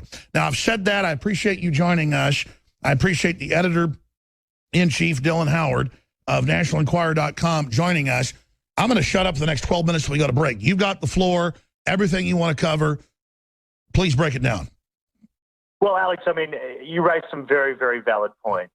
The mission of organizations like InfoWars and the National Enquirer is to reveal the unvarnished truth about what occurs behind the wealth fortified walls of the establishment, be it Hollywood, Wall Street, or the Beltway. And the discoveries that we make are often very well out of sync with how these certain individuals like the Clintons portray themselves to the public. And that disconnect is the very reason why the Fourth Estate exists. It's where we live at the Inquirer as a publication. And what I will tell you is that if it wasn't for the relentless coverage of certain issues, such as the sexual assault claims against Bill Cosby, it was the Inquirer that took on that story years ago before anyone else dared, when Cosby was still a beloved TV icon. And today he's finally facing justice. You know, the interesting thing for me about the Clintons is that the founding fathers of this country never intended for people to turn their political calling into a lifelong job. Unfortunately, we've seen the rise and rise and rise of those that consider themselves to be career politicians. The type of person that's riddled with foibles and has limitless ambition, that wants everything for themselves, self-service. That is the definition of Hillary Clinton. The Inquirer exists, like InfoWars, to hold these individuals accountable. And if it wasn't for the National Enquirer, John Edwards could well have been president instead of a laughingstock who fathered a love child and tried to lie about it. One of the most notorious figures in contemporary politics, Gary Hart, may well have ascended to power if we didn't reveal monkey business. We've been at the very front lines of investigative reporting this political election.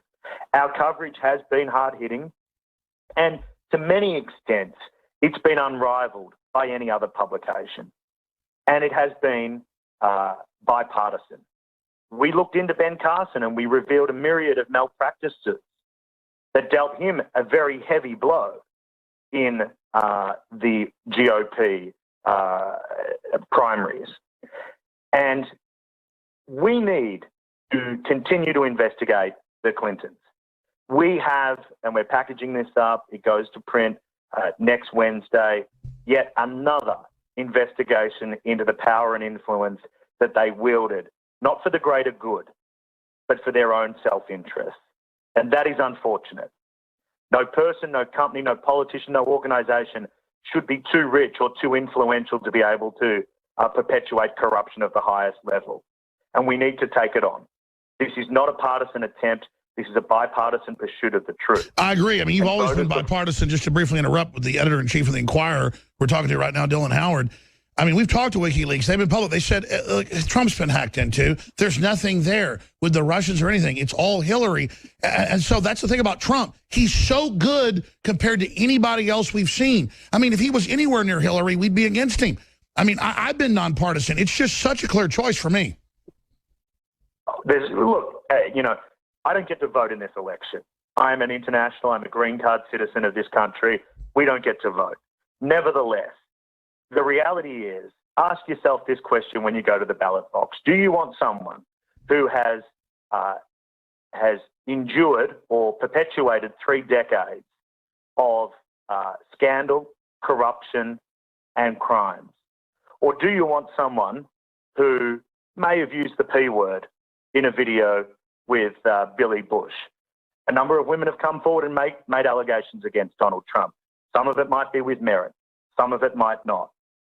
That we don't know. He's steadfastly denying the allegations. The women are steadfastly standing by it. But the one thing, look at the ballot box when you make that vote and ask yourself the question, do you want the Clinton crime family back in the White House, or do you want to break down the borders of the establishment? Please continue, but I just want to add, clearly, I mean, the vote is, you know, Trump's our proxy. Clearly, you're for the establishment if you vote against Trump. I mean, we've got the Communist Chinese, the Saudi Arabians, every horrible, evil organization against Trump. I want to ask you why you think they're so scared, but separately, since you mentioned it, let's play this clip of Trump in the last debate, which really devastated Hillary, pointing at her and saying, you're the one that sent the people to attack my rallies, which is confirmed. And again, the Machiavellian nature, dressed up like Sanders supporters to demonize him, but also Trump, both are competitors. It just shows a true level of organized evil. Here's that clip. Those people, I don't know those people. I have a feeling how they came. I believe it was her campaign that did it. Just like if you look at what came out today on the clips, where I was wondering what happened with my rally in Chicago and other rallies where we had such violence. She's the one in Obama that caused the violence. They hired people, they paid them $1,500, and they're on tape saying, be violent, cause fights, do bad things. And he goes on to say that is completely illegal. It is. This is mafia. But we were taught until the 50s hearings that there was no such thing as organized crime. The head of the FBI said it because they reportedly had photos of him dressed as a woman. Whether that's true or not, the head of the FBI in the 40s and early 50s said there's no such thing as La Cosa Nostra, the family, or Italian mafia. Well, there is mafia in every racial group. That's how humans organize themselves sometimes. And we know the Clintons represent this weird mafia, and it's all coming out. The reality is, for the mainstream media to turn a blind eye to Project Veritas, as they have Jeffrey Rosen, is a disservice to the voter. It falls on too few to make an impact on journalism today. The National Enquirer has been around for 90 years. We'll be around for many, many more to come. And though we are admired in equal measure and trusted by our readers, those that don't want to appear in the pages are those that have something to hide. We're feared and loathed. And for those that will make their decision on November 8th, I would encourage them to look into the investigative reporting of my team that has been working around the clock to report this story, traveling from corner to corner of this country in order to speak with many individuals who have firsthand knowledge of this type of behaviour. They've done an outstanding job. We're not done yet. The true face of the Clinton family, in my view, will be exposed within the next 7 to 10 days as we put together our final issue before the November 8 election. Wow, I can't wait to read that. So because I'm so researched on this that when I read it, it's like 99% I know is already true because I already, and then the little added points, it's just so clear. When does that final issue come out? About 5-6 days? Yeah, it comes out next Wednesday. We'll be on nationwide newsstands next Wednesday. You know, we've interviewed Democrats outside polling places, and they say to us, and they are the minority. It's a very small group. It's mainly women. I feel sorry for them because the Clintons are in these emails talking about what idiots they are and how blacks are dumb and the rest of it. Just the new WikiLeaks today. It's horrific stuff. And they're in there, and they say, well, you know what? She's immoral, but for a good reason. Well, that's very evil. End justifies the means. What's your view on that? Look, I think that WikiLeaks has pulled back the veneer of what we see as Hillary Clinton. And I don't want to get into too much details, but suffice to say, yet another individual that is close to the Clintons has broken ranks. Was in our office earlier this week, someone whose connections to the Clintons is undisputed. They felt compelled to come forward to talk about the immoral nature and behavior of Hillary Clinton. This story, by its very nature, is going to rock this presidential race. Wow. It has the potential. It has the potential to swing a certain demographic of voters towards Donald Trump and the GOP. It is an explosive story backed up by a past polygraph test and documentary evidence. Wow. Dylan Howard is the editor-in-chief of the National Enquirer. You guys, I've never seen you hype something you don't deliver on. You always over-deliver. You're saying the big November surprise is that you have a undisputed Clinton insider about to drop a huge bombshell. So is it safe to say, as I've seen you do in the past, you saved the best for last? Let's say it's like a game of ping pong. When you get a hold of a big story like this, you bat it across the other side and you see what bounce it gets. In this particular instance, Jeffrey Roven having the courage to step forward, how brave he was to spill the beans for the very first time, made other individuals feel comfort that they too could tell their stories. We were contacted by this individual. He flew to New York this week. We strapped him into the lie detector test. He passed with flying colors. He provided other evidence to back up his position as part of the Clinton operation. And what he tells us is a story so dramatic that I do believe that a certain section of the voting public in America could be swayed by this man's revelation. Wow, Dylan Howard, it's funny. The first question I had written down here to ask you that I didn't get to was, it seems like with Mr. Roven coming forward and others, it's causing a chain reaction of courage. You called for more federal prosecutors to go public, others too, so it seems like that's what's happening. It is, but my challenge remains to those that are involved in the Whitewater probe. Have the courage to come forward. If you were blackmailed, tell your story, because the very freedom of this country could depend upon it. That's right. It's all on the line. We're back in 3 minutes. Final segment with our guest. I'm Alex Jones. We're talking to the editor-in-chief of NationalEnquirer.com, Dylan Howard. I'm Alex Jones. This is history happening. People are showing what side they're on. Couple things here. We have Texas newspapers reporting vote flipping. We reported on it. Drudge linked to it twice. We have Texas election officials reporting it. We have the letterhead. We have them on local TV. We write 2 articles about it. Drudge links to it. Trump tweets it out, gives his sources, and Politico comes out and says, Trump claims evidence of voting fraud in Texas. Donald Trump pointed to Texas on Thursday as an example of presidential election being rigged against him. And they went on to say, without giving any evidence. Oh, but don't Snopes, run by a lady with a cat. I'm not kidding, in some apartment. She says he's wrong, despite the Texas officials. This is why mainstream media is so incredibly discredited. This is why they're a joke, okay? We have all the WikiLeaks. We have them rigging the polls. We have them saying they're going to engage on all this. We have the top Democrats saying they're going to have people vote 10 times apiece. We have George Soros running in battleground states, a bunch of the election machines. Dylan Howard, we got about 5 minutes left. I really appreciate your time. Editor-in-chief of the National Enquirer, NationalEnquirer.com, also RadarOnline.com. What do you make of this? They don't seem to get that they're lying and dissembling doesn't work anymore. Well, I think political journalism is, at this very juncture, the wild, wild west of the media. It demands a level of bipartisanship and accountability, I should say, that is severely lacking in almost every media outlet. You know, our reporters have brought years and decades of training and ethics, journalistic ethics to the table to expose the type of corruption with the Clintons that we have done with great success. And I still remain filled with hope that this type of investigative reporting can be a transformative tool and an important tool in changing the public discourse.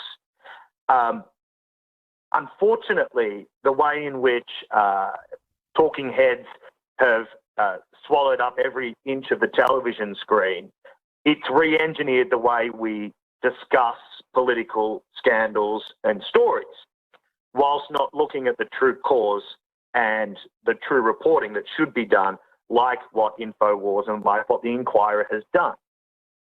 So whilst I think that the medium of kinghead political journalism will continue in the industry, it shouldn't thrive.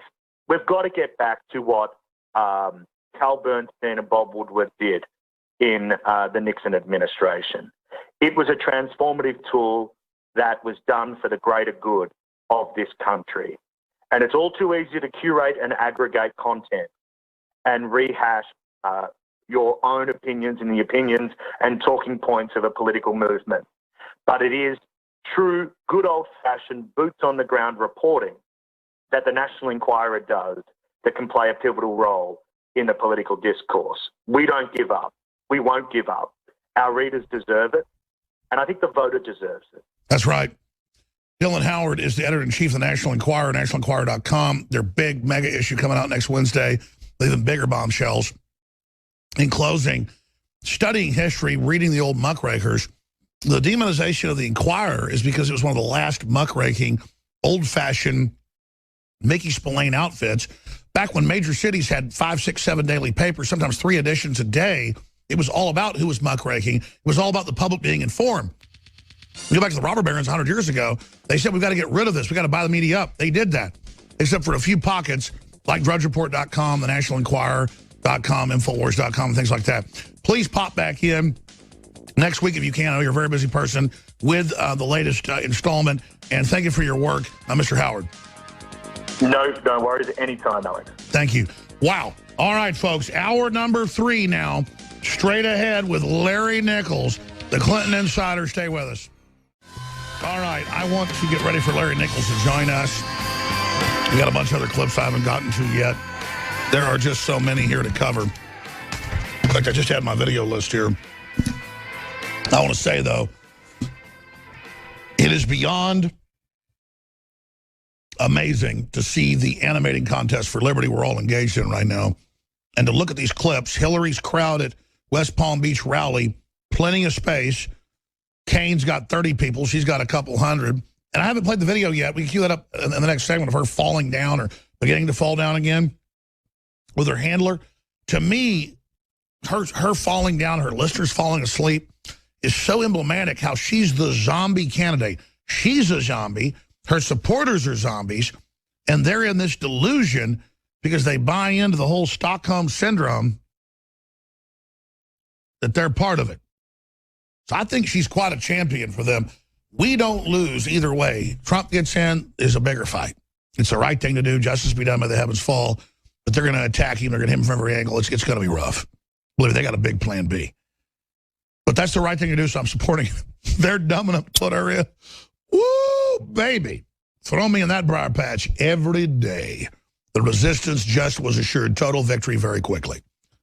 But it's going to be a rougher road, though, but very quick. Let's go to that first clip. Hillary crowd at West Palm Beach. Plenty of space. What about the crowd? How many has she brought out? All right, well, here it's nowhere near the size of the crowd we saw in Sanford, Florida yesterday for Mr. Trump, 15,000. Take a look, Stuart. There's maybe 1,000 to 2,000 people here today. Trump had 15,000, he had 30,000. Tend to be much smaller, and you can see there's empty space here. She's supposed to speak in about 15 minutes. A bunch of fatherless and I can tell you as the camera just totally alone, being pimped by the system. That if we were at a Trump rally, it's almost all just young women just stumbling around, not knowing what pimp they're being passed to. There was no open space. They had 15,000 people at that airport and the hangar yesterday. So as I come back into the shot, we're waiting for Hillary Clinton. She'll be here in about 15 minutes. We're going to break here. We have Hillary supporter falls asleep. Let's go out to break with this. We may not have time, but here it is. Hillary supporter falls asleep. Let's make child care affordable, and let's have more profit sharing, and let's do the kinds of things that will lift everybody up. Now, you know, when I talk about raising equal pay for women as one of my primary issues, you know, Donald Trump or somebody always says, well, there she goes playing the woman card. And I got to tell you, there we go, one of the supporters asleep. I believe that's what it is. I think we're paying. When she says free health care, she means federalization of your children. There's no free ride unless you're in a slave nest. Everybody's. We'll be back on the other side with Larry Nichols and more. This is 11 days out. Stay with us. All right, Larry Nichols is our guest to the bottom of the hour. Anthony Gusciardi takes over in the 4th hour. There is evidence of vote flipping going on all over the country. We have election officials talking about it in Texas. Politico comes out and says Trump is completely insane. There's no evidence. There's no election fraud. But the Russians are overthrowing it. Total fraud. We've got to federalize. There's no fraud, but there's total fraud. And Obamacare is free, even though it's doubled your prices, and now another 25% premium increase for the lowest level people, in the lowest bracket that has to buy it. So we're all, and I've got all these clips of the architect of it, Jonathan Gruber, and one of the main people making money off of it, and the architect of it, Ezekiel Emanuel, bragging, of course, it's meant to bankrupt things. I mean, these people are jokers. I don't get why criminals, and they're criminals in my view, giggle about how you're gang raping the country. I mean, they have a sense, though, when they take, they win. Not, I take from somebody, it lowers my culture and my society. I mean, if somebody's coming on at me, I'll knock you down. I'll put you in the dirt, but a little satisfaction when you're there. You know, but I wasn't looking for the trouble. My instinct to knock you down is when you come at me, not because you're just sitting there like, here's a 5-year-old kid. I'm an adult. Let me hit him in the back of the head with a baseball bat because I can. I mean, that's the criminal energy attitude. But here's a few minutes from yesterday. This is now backfired on him. WorldNet Daily's reporting on it and others. Danny Williams has over 30 million views on our platforms and his platforms of his press conference, which was a bunch of Newsweek people interrupting him the whole time. It's not even that good. But the point is, They're scared of this because they're the mainstream media. They wish they had 30 million views in their whole career. YouTube backs off on ban of Clinton's black son. Here's what happened yesterday live. With less than 12 days left before the most historic election in U.S. history, we're seeing massive censorship being intensified. Now, Danny Williams is reportedly Bill Clinton's illegitimate son from a black prostitute in Little Rock, Arkansas. And Bill Clinton has basically been caught giving him money and presents over the years. But I interviewed his aunt 20 years ago and have thought this story was extremely credible. The man's very handsome. He looks a lot like Bill Clinton. And regardless of what you say about Bill Clinton, when he was young, he was a handsome guy. But now that YouTube has shut down a video that had incredible millions and millions of views, and we now learn is shutting down other videos of Danny Williams across the web, it only adds credibility. Now, I just hung up with him minutes ago. We taped it live. Here it is. This is what Hillary Clinton is scared of and does not want you to see. And that's the key. This adds a lot of credibility. They do not want you to see this.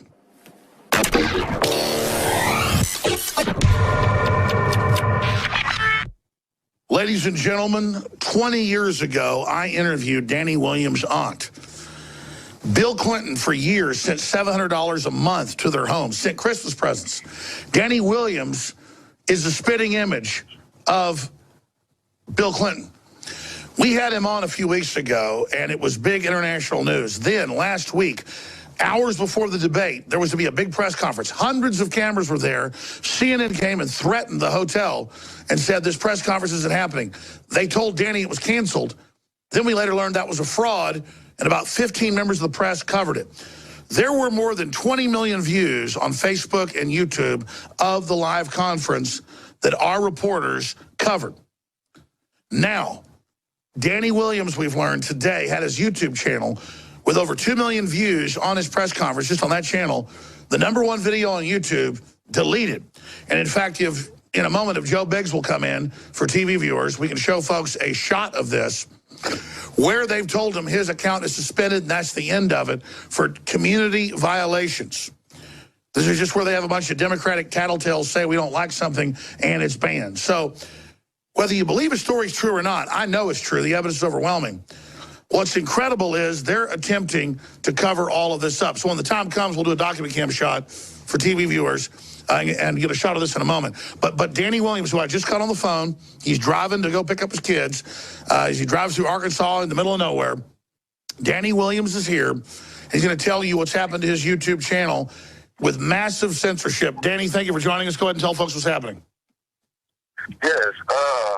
Basically today, we found out earlier last night that they kicked out the YouTube channel, saying that, it was a violation of the community or whatnot for the social media. But technically, I got over so many viewers and a lot of good response. I don't feel like I did anything to violate anyone, but yeah, they kicked it out, and we're trying to, figure that out right now. So. Well, they've done this to me whenever I expose, say, reports of Bill Clinton rape or whatever. They'll say community guidelines strike, where people complain. They say, yeah, we think this is mean, so they take it down. I've had videos about World War III they take down. But, I mean, here you are, very polite in the press conference video they took down. There's a copy of it on Infowars.com as well. We just had another video taken down last week with us. They're trying to shut down our channel right now. So there's a real push 12 days out from this election. Talk about what was on the video that they've banned. I mean, it was nothing negative. I mean, no profanity. All I did was speak about the story of me, Danny Williams, and my claim and one of my DNA tests. That's what all of they claim. All right, we're going to fade that down. So I want to go to Larry Nichols, but that full interview that they've tried to censor, his press conference is up on Infowars.com. But the fact that this press conference he did got over 30 million views on 4 different platforms total. Our platforms were like 2 million and 3 million, 5 million, but his platforms were over 25 million. That's really got to scare the power structure. And Larry Nichols, the consummate Clinton insider, one of the main sources for the Inquirer reports that are so dead on that are coming out, joins us right now from Arkansas to break down the latest developments and where he sees all this going. Larry, thank you for joining us. You bet, Alex. How are you? My head's spinning 11 days out. I mean, how do you see this whole thing? Well, I can tell you where I see it. I believe Donald Trump's winning. I believe, Alex, it's time now for us to tell people exactly what to do to fight voter fraud. And what they're going to do, Alex, is, we've talked about them bringing in, I'm trying to get in the center of the shot, I'm sorry.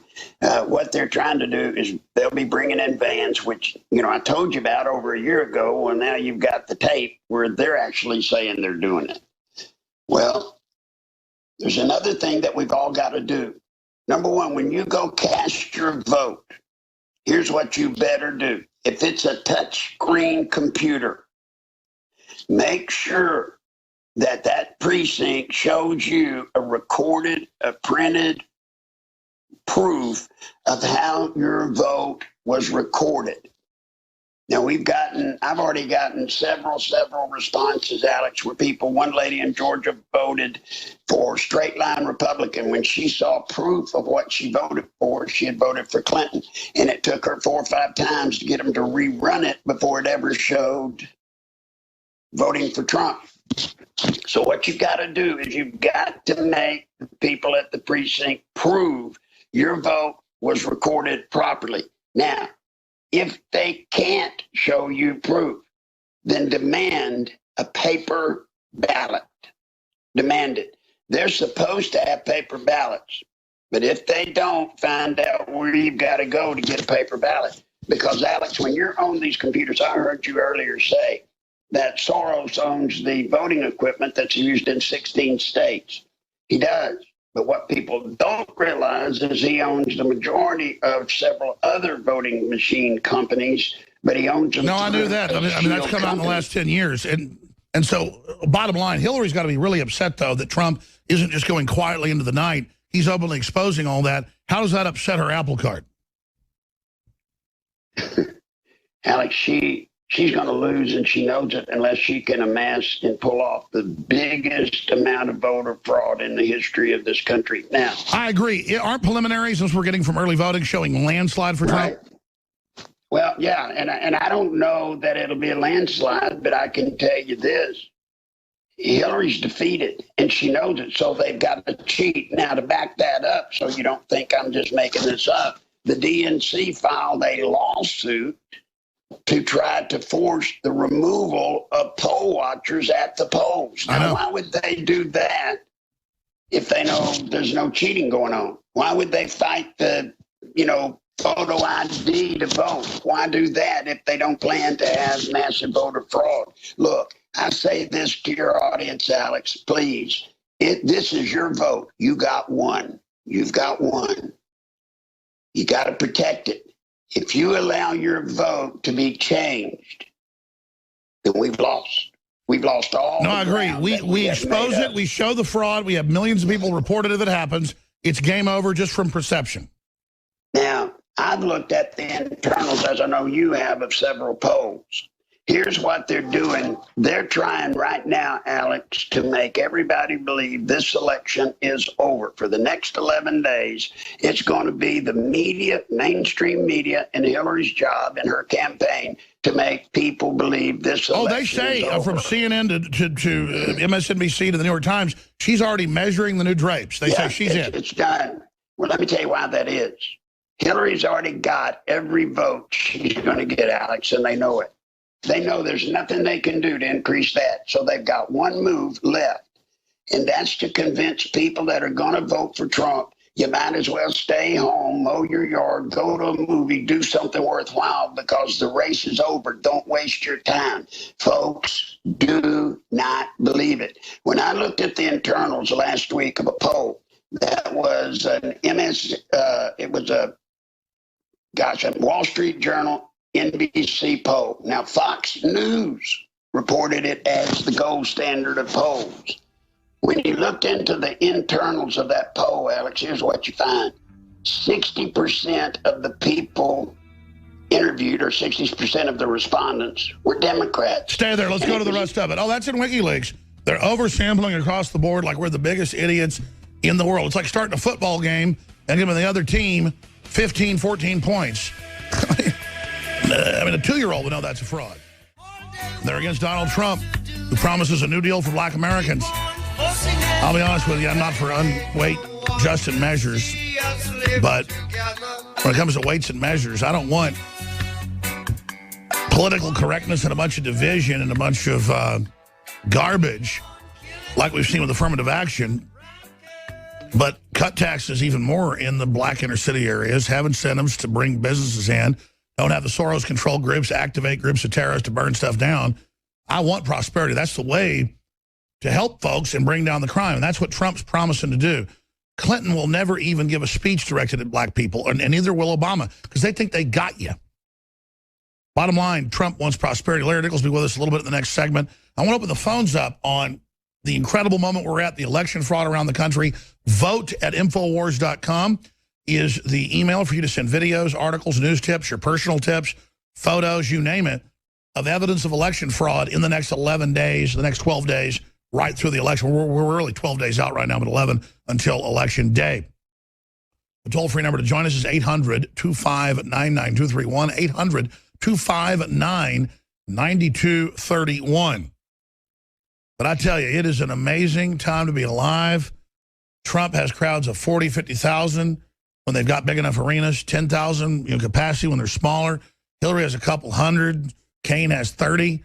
The fix is in, though. They are really driving forward right now with everything they've got. And I got to say, Larry Nichols, I know you're battling cancer right now. You don't like to talk about it. You'd be out on the street if it wasn't for folks supporting you, because you're battling 18 hours a day, even fighting lung cancer to do this. So you didn't really push for this, but I'm going to put it on screen. Folks to make small donations, you name it. Won't get stolen like the Clinton Foundation. Will go right to you to help you with your cancer treatments. You can stay on air.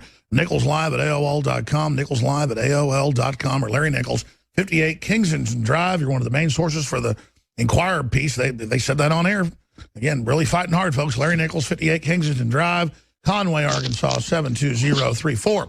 So we're all in this together. And I hope someday if I'm, by myself with nothing and fighting cancer, folks will support me as well as if I'm a guest on air. But Larry, just in closing, you can hold longer if you want to take calls. What other dirty tricks do you expect? Where is this going? Well, exactly what they're going to do is they're going to bring vans into the inner city precincts, Alex. That's where the multiple... And you've said that a million times. Now we have Veritas on video showing. Now you've got proof of it. Alex, before I go off today, I'm going to break a little news right here with you. You've been such a good friend all these years. So before I go off, give me just a moment, because I'm going to send a personal message to Bill and Hillary. Something that happened years ago, a promise I made, and I'd like to resolve it. But having said that, I just want everybody to understand the polling is a part of this game plan to destroy your confidence and your ability to win. You're winning. You're winning. You really are. You've just got to stay the course. They're going to cheat in every way possible. Every way possible. They're going to have the phones loaded up on talk shows come Election Day. When you listen to programs other than this one, when you go to your local radio programs or whatever, they're going to have phone banks set up, Alex, by the hundreds to call in. You're going to see a push by the mainstream media. I already know what they're doing. I already have advanced information on the push they're going to make with the mainstream media starting the Friday before Election Day on the following Tuesday. And we got more time, so get to it the next segment. But exactly, they admit they're going to hit C-SPAN, all the national shows to create the perception that Trump lost, and it's a huge defeat. It is. And believe it or not, guys, that works if you're not careful. But if our listeners know, and they all call 10 shows that day, if they get really aggressive, it's game over. That's right. If you'll stay the course, and what y'all got to do now, Alex, it's not me and you anymore. It's your audience now. When your people, your friends come up to you, your family come up to you, and they start throwing it at you, well, Trump's done, he's dead, he can't win. I'm for him, but he just can't win. Your audience has got to carry the message, Alex. You and I can't. And by the way, I've even got people close to me saying that, and I just am so sad they're weak-minded. Now, the other thing, I'm so proud to see you put up a site to report the fraud cases, because if they rig this election and pull it off, it's going to be imperative that Donald Trump have a place to go where the fraud is actually recorded. Well, it's going to be stopthesteal.com, Infowars.com, DrudgeReport.com, Breitbart.com. We're all going to have it. Now, what I'd like to do is tell you what you've got to do to report voter fraud. When you go into your voter precinct, you make sure. Stay there. Come back and tell us about that in your message directly to the Clintons. And you'll ride shotgun with us when we take phone calls from Shane and Bill and Steve and James and others. I'm Alex Jones. This is the desperate defense of our republic, and it is desperate. But the good news is that people are rising to the occasion, and people are seeing through what's happening, and I'm just seeing incredible support for Trump. People that even don't like him get. This is a vote against the establishment that's been screwing us for hundreds of years. You see, we were always under attack by a foreign corporate takeover. So for 20 years, I've said, we now take you live to Central Texas Command Center in the heart of the resistance. Because I figured I would wake up other people that would be the heart of the resistance. We'd beat it that way. I didn't figure out we'd be the main resistance. You'd be it, but it's here, it's happening. And as people get the fact that, wait, the EU's unelected, our system's unelected, we're losing our freedoms, it's game over for the globalists. So they're in trouble. They're going to try to mop up the resistance if they get into office. If we get Trump in, it's a big victory, but the fight really does just begin. I want to go to your phone calls. Larry Nichols is riding a shotgun with us. Larry Nichols, other points you want to impart to the audience? Well, the main thing, when you go to that precinct and you can't get verification of your vote, or you find that they have verified it, but your vote keeps getting switched to Hillary, here's what you do. Report it first to the precinct person there, the head of the precinct. Then you need to call the police and tell them that voter fraud was just committed against you, you suspect. And then number 3, very important. That's right. You've got, I just want to interrupt. You've got standing because you're a citizen. Fraud is against you in the country. Start over. Well, it's a federal crime. So listen, number 1, make sure they verify your vote to you, that what you voted actually was recorded. Number 2, if they can't do that, then ask for a paper ballot. If they refuse to give you a paper ballot, find out where you've got to go to get one. Now, if that doesn't happen, and you see that your vote has been twiddled with, as many people have already seen, then you need to tell them, you got to do it this way, or it's not going to help Mr. Trump if he has to file suit. You got to notify the precinct person in charge, call the police, tell them what just happened, and then get in touch with Alex. You can go to our site, LarryNichols.info, and log in and report the voter fraud that you've just experienced. Now, there's one other thing, Alex, people need to do, and we'll get off of this. I'd like to see every one of you make a sign. Put a sign together that says, protect your vote. And I mean stand the legal distance away from the voting place, but protect your vote and tell people these very simple things. You know, verify your vote is recorded the way you cast it. I mean, just tell them what we said. You can go to LarryNichols.info, and I'll send it to Alex even, where you can see. No, I agree. We're going to post a page. We're going to post a page at Infowars.com/vote tomorrow. But right now, the email to report stuff is vote@Infowars.com. But you're right. We should go out the legal distance, whatever it is in the state, sit there, hand out flyers, explain, hey, make sure they don't flip it. People are ready to hear the truth. They're ready to be involved. That way we have an army of people, if there is fraud, which we know is already happening, that are going to report this. And this is going to completely blow up in Hillary's face. And notice, as you said, Larry, they're trying to claim you can't have poll watchers. You can't have exit pollers. They're trying to demonize myself. Roger Stone claiming we're wanting to frustrate the vote. No, they're the ones that said election fraud didn't exist, but that the Russians are taking over imminently. Well, number 1 about the Russians, Alex, let me tell you, if the Russians were tapping into the State Department email, there would be a file made against the Russians in the United Nations Security Council, and no such filing or complaint has been filed. So they're lying through their teeth about that. Well, of course they are. That's an act of war. And instead, it's George Soros and the Pentagon. Not the military's bad, but people around the Pentagon are trying to start war with Russia. By the way, how does that wild card, what are other wild cards with 10.5 days, 11 days out? What could they pull? Really, they're out. Alex, they're out. They have fired everything against Donald Trump that they can possibly fire. I mean, the only thing they can do is try to stack some more women's stuff on him, but that's not going to come out. And I agree. Hillary looks really desperate. She almost fell down in Florida. What do you make of their body language? They look like wet dogs. I know them. And just like I used to tell you about Bill Clinton, how do you know when he's lying and he's frustrated? Look at his nose. It'll light up like Rudolph the Red-Nosed Reindeer.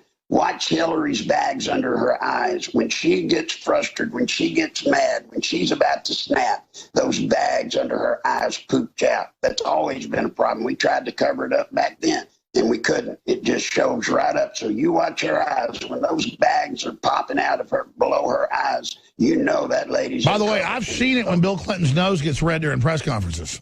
It does. Now, there's one other thing. You had the Enquirer guy on. He was talking about a prosecutor involved in the Whitewater. Yeah, he said something big next week, and her calling black people N-words coming out next week. Right. Well, there's going to be another story coming out about the Starr investigation. And I think you're going to be shocked to find out. I don't know if it's in the next week's article, but you're going to find out why Kenneth Starr rolled over on the Vince Foster investigation. Well, he was implying they were setting up prosecutors with hookers. Well, you know, I think I told you that story a few years ago, Alex, how they had moved 2 hookers in on Kenneth Starr at a health spa on Cantrell. And then the next day, when he had the hookers, the next day he started spinning, and that's why Miguel Rodriguez quit, because he knew what Starr had got caught doing, and they were blackmailing him. And he shut the case down. That's why the case went nowhere. I mean, this bunch rules by fraud. They rule by intimidation, blackmail, extortion. That's what we've got coming if they're elected. And if I may, before we take the calls, I want to make a direct message to Bill and Hillary, please. I'm going to move in here close, Bill, so you can see my eyes. Years ago, the day before you left to go to Washington, left Arkansas for the last time, you wanted to meet with me. You and Buddy Young, your chief security, you met with me under a bridge on the Wilbur Mills Freeway about a block away from the state capitol. Now, I know you probably hadn't told Hillary, but you better tell her. You told me, I told you that day, remember it, Bill, I told you that day, one day you and I were going to meet at high noon. One of us was going to get out of town. Well, buddy, you know what happened? You got wounded. I helped wound you when you were president, got you impeached, but you came back from that. Well, let me tell you, November the 8th, Bill, Hillary, that's high noon. You're getting out of town. Now, even if you don't get out of town, if you manage to cheat, let me tell you what's coming. Now, first off, if you lose, let me complete high noon. If you lose, your name's going to be destroyed forever. Your legacy is destroyed. Your Clinton Foundation, let me tell you about that, Bill, Hillary. You've got nothing to sell, so nobody's going to pay you. Nothing. Now, even if you win, here's what you're going to be plagued with, Hillary, before you think you're going to measure the curtains and walk in there and rule America the way you've been dreaming of since you were 4 years old. Let me tell you what's going to happen. The day you set foot in the White House, you're going to be under investigation every day for impeachment for the crimes you've committed against the people of this nation. So, Bill, Hillary, you remember this day. High noon is November the 8th. And I keep my word. Thank you. Thanks, Alex, for letting me do that. I mean, absolutely. I mean, it is high noon, and I agree with you, and every other analyst agrees. The WikiLeaks and the rest of it is so devastating that even if they steal it, this is 100 times Nixon. They will never get away with this. I mean, we have them open and shut, thousands of felonies, every angle, covering up the espionage. I mean, my God, I know there's a different power structure, but what do you think the different special interests are thinking right now? I think special interests are getting bad nervous. They've invested billions of dollars into this couple. And you know what, Alex? They're seeing what I just told Bill and Hillary. They're seeing it all come unglued. They're seeing that all this investment over the years they've made in Hillary and Bill, it's gone. That's bad money, gone money. They're not going to have the power to rule. Hey, listen, I'm telling you, Alex, can you imagine the Clinton Foundation after this election? What's it going to be able to do? What's he going to be able to do for these foreign countries that have been paying millions of dollars to him? Nothing. And that's even if she gets elected. Nothing. The cat's out of the bag. And by the way, for those of you that think, well, if she gets to be president, then there's no way she can be prosecuted. Remember, we prosecuted Bill Clinton, got him impeached over an act he did before he was president. And that's 1/1,000,000th of what we've got now. Great point, Larry. We're going to go to calls here in just a moment. I know this. Look, and we're going to do your calls. If the Clintons were just boss hogs and just trying to get rich, I'd oppose them because I'm a moral guy. I don't want corruption to grow, but I wouldn't be risking my life. The Clintons are so evil and so bad and so out to destroy prosperity, my very cells, my very gut says, do everything you got, throw yourself against it, no matter how dangerous it is. My spirit just says, good, get more aggressive, go crazy. And what is it, though, Larry, about the Clintons that just make me want to throw myself at them to stop them? Because I don't have any fear. And Bush was bad. I exposed him. I knew it was dangerous, but I didn't have that same feeling that I wanted to go after him. I just morally had to do it. What is it about them? Alex, the difference, I think, in your case is the same as it is, I hope, in many Americans. When you were talking about Bush or any of the other presidents we've had political differences. They had political directions they were going to take us we didn't want to go, liberal or whatever. The Clintons, it's not that, Alex. The Clintons want to change the foundational principles of America. They want to destroy America. It goes back to the first day I ever met Hillary Clinton. She had around her neck a card like a press pass that said, a proud member of the United States Communist Party. They're taking us full to communism. And they're going to take us there, force us there with health care. They're going to force us there with all their maneuvers, or that was their plan. But it's falling apart on them. That's what we're going to calls in a moment. First off, some of our great sponsors that have made today's broadcast possible. Based right here in Texas, United States Gold Vault. You and your family need to be protected when we have another economic meltdown, which clearly we're already seeing worldwide. I believe the economic crash is coming, and you should protect yourself with real money. Do you want to be a victim, or do you want to be prepared? Take action with the company I trust, United States Gold Vault. Call them today at 844-321-ALEX. They've created a game-changing gold and silver survival packs filled with physical gold and silver coins that could help safeguard you when you need it most in a financial crisis. Real money, not paper. A lot of my personal retirement or backup is in gold and silver. Don't wait till it's too late. Call United States Gold Vault now at 844-321-ALEX. You'll get a rugged double locking bank bag. Securely store your gold and silver absolutely free. Also, some solutions from science. It's where I got a solar generator 10 years ago. They obviously updated it since then, and then another one a year ago. It's what I have in my home. It's amazing. Their latest unit is called the Perfect Power Generator, and they're selling it below cost. They've never done this in 10 years, 15 years being a sponsor. It's their top-of-the-line model. It's expandable, so you can make it as powerful as you want to, normally around $6,000. They're letting them go for $1,500 or less. Visit powergridchaos.com. That's powergridchaos.com, and get yours before they're gone. powergridchaos.com. And then finally, I want to tell you about Revelations, a movie 5 years in the making with myself, Charlie Daniels, Gerald Celente, General Jerry Boykin, former head of Special Forces, G. Edward Griffin, and so many others. New film directed by Chuck Undersea. It covers a range of topics such as privacy, since 21, the Federal Reserve, globalism versus nationalism, and much more. The plan to implode the country, you name it. Visit revelationthemovie.info. That's Revelation the Movie, one word, revelationthemovie.info, to purchase the DVD or check out how you can host it in your area or local theaters. Revelationthemovie.info. Revelation with Charlie Daniels and more, now available. Okay, let's go to some phone calls here with Larry Nichols. We got Shane and Bill and Steve and James and Mark and many others been holding patiently. Let's go to Shane in North Carolina. You're on the air.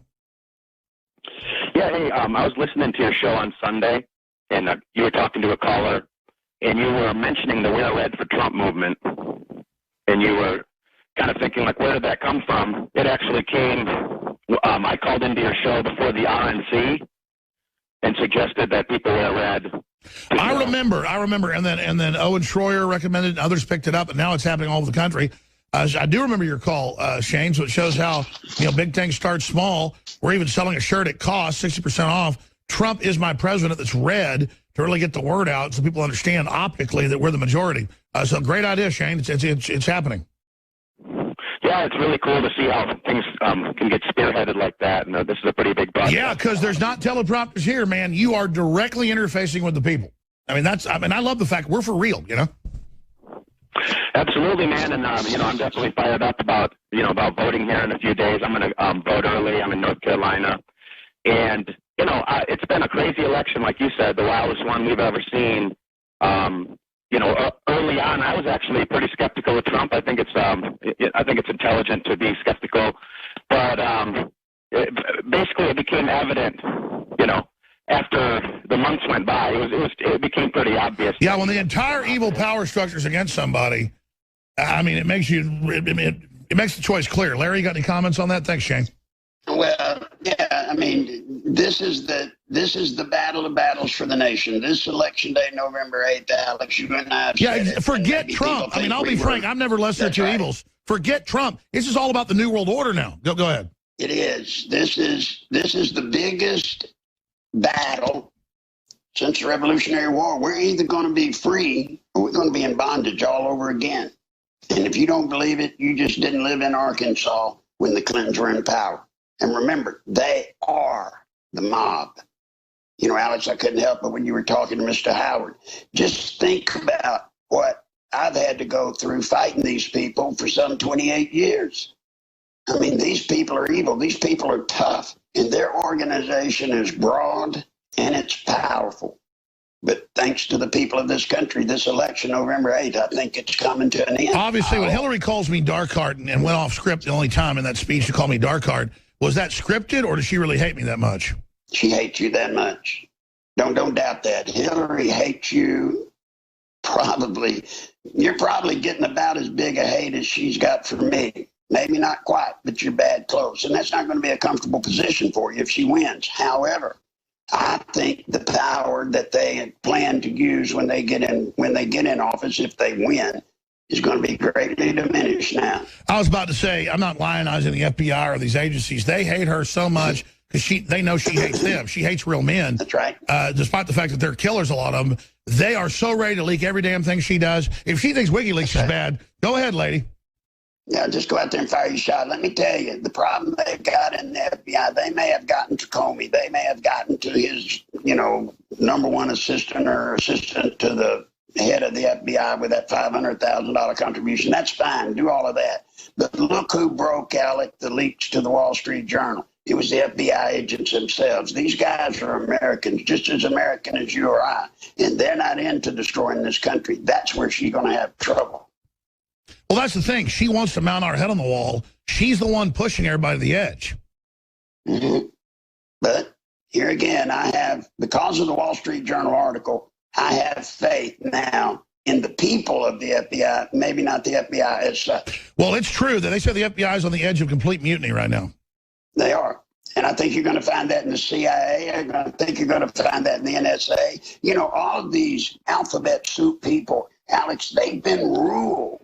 They've been ruled by this cabal of Obama, Clintons. I mean, it hasn't been pleasant for them, and they resent it, and they hate it. Yeah, they resent being told to side with criminals, side with Islamists, you name it. Absolutely. Yeah, I tell you, the globalists, that's why the globalists are scared. They know. We're going to come back and talk to Bill and Steve and James and Reggie and Mark and others. Our guest is Larry Nichols. I'm Alex Jones. Infowars.com. Get those articles. Get those videos out. They're powerful. By the way, Hillary's live on Fox News right now with Michelle Obama bitching about Trump and some edited 11-year-old crap that Bush admitted he egged him into saying. I mean, the thing's so edited, it's incredible. I noticed she's wearing prison jumpsuit orange, so that's her good color with Michelle. I'm shooting a video today about the worst rappers that rap about date rape, which, by the way, pisses me off because they target kids with this stuff, and it's hard to keep my kids away from it. And meanwhile, then she blames Trump for his edited tape hurting kids when they're the ones that put it out. I mean, Michelle Obama is just a disgusting pig, and it makes me sick. Larry Nichols, what do you make of all this dishonesty by these people? It's just the way they are, Alex. It's just the way they are, buddy. I mean, that's what you sense. That's what you know. That's what's bothering you. I don't know how else to say it. It's pure evil. I mean, and I'm not a great Christian, so please don't think I'm getting out of my pay grade. But these people represent pure evil. The difference is you are a great Christian. You love God. You recognize you're evil. Yeah. They love evil. We hate evil. I mean, just think about what they're doing to the Catholics. Think what they're doing to the religions. What do you make of the new WikiLeaks confirming what you said, where they say David Brock thinks black people are dumb and more witnesses coming forward about how she hates poor people? Oh, that's Hillary. That's the Hillary I know. That's the Hillary that always resented black people. She thought they were stupid. She thought they still look better in chains, is what she used to say. And then she publicly said they need to be made to heal like a dog super predator. Can you elaborate on that? Well, yeah, I mean, look, Bill had a fetish for black women. That's why he was called the black president. Hillary's not that way. Bill's just an old good-timing boy. He didn't care about governing. He just wanted the perks of office. Hillary, that's the one you got to watch. She's the one that's hardcore about this stuff. And she believes everyone, Alex, and if you don't believe me, ask anybody that's ever worked for her. She believes everybody that's not her is her servant. And I'm talking about the American people. I'm talking about the blacks. You're foolish, black Americans. If you follow her, she's going to lead you to hell. I guarantee you that. Wow, let's take a few more calls. Larry Nichols is our guest. Bill in Arizona, you're on the air. Thank you, Alex. And Mr. Nichols, I wanted to say that your movies are something that everyone should watch about the Clintons. Well, thank you. Thank you.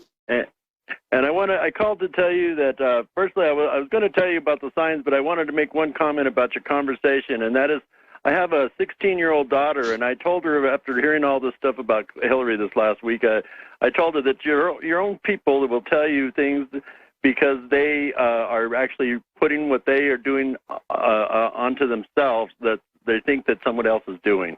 And that's exactly what the Hillary and them do, is that they say, oh, it's somebody else, but it's really them. And my daughter came back the next day and she said that she thought that was really true. But the reason I wanted to call you was that I actually live in a very small town on the edge of the Mexican border and down in southern Arizona. And we're a town that's been notorious for supporting Hillary, as in we had a Hillary art car. And during the 2008, our town was just plastered with Hillary signs. And then when it switched to Obama, they all switched to Obama. But this year, this Sunday, I actually made a point of driving around my neighborhood, the last three towns actually, and I only found 4 Hillary signs. That was it. And even her support here does not really exist. So I just wanted to let you guys know that really she has no support, no matter what they claim. Well, that's going to be, there's a couple things you said that I think are very important. Number one, and let me just say this out front, the black vote that Bill got, that Obama got, they're worried about that vote. Oh, she may get 80% of it. She might even get 90%. But the problem she has with the blacks, they're not going to come out and vote for her. They don't like her. They're not going to show up and vote. And so instead of actually voting for Trump, it's just they're not going to show up. They're just not going to show up. Now, the other thing, you were talking about them doing or saying what other people are doing is actually what they're doing. I designed that for them years ago. That was how I knew that we could accuse somebody of something and prove it, because we were doing it, Alex. Yeah, it's like exactly accusing Trump of being a Russian spy, and then meanwhile, Hillary takes money from everybody. Thanks, buddy. All right, thank you. I know you got to go. We're going to come back in the 4th hour. Stay with me, folks. More calls straight ahead. There goes Larry Nichols. Stay with us. Paul Watson's got a new video up on Infowars.com. This is a story about to cover on Monday, 4 days ago. Universities all over the country are going to send the police out to ticket you for disorderly conduct if someone doesn't like your costume. The proof is that someone doesn't like it. So this is the new bullying, social justice warrior thing. When you hear this, Alex Jones is bullying the government. He should be arrested. That's the new liberal thing. They want to shut your free speech down. Zombie outfits or sexy Pocahontas costumes can get you in trouble.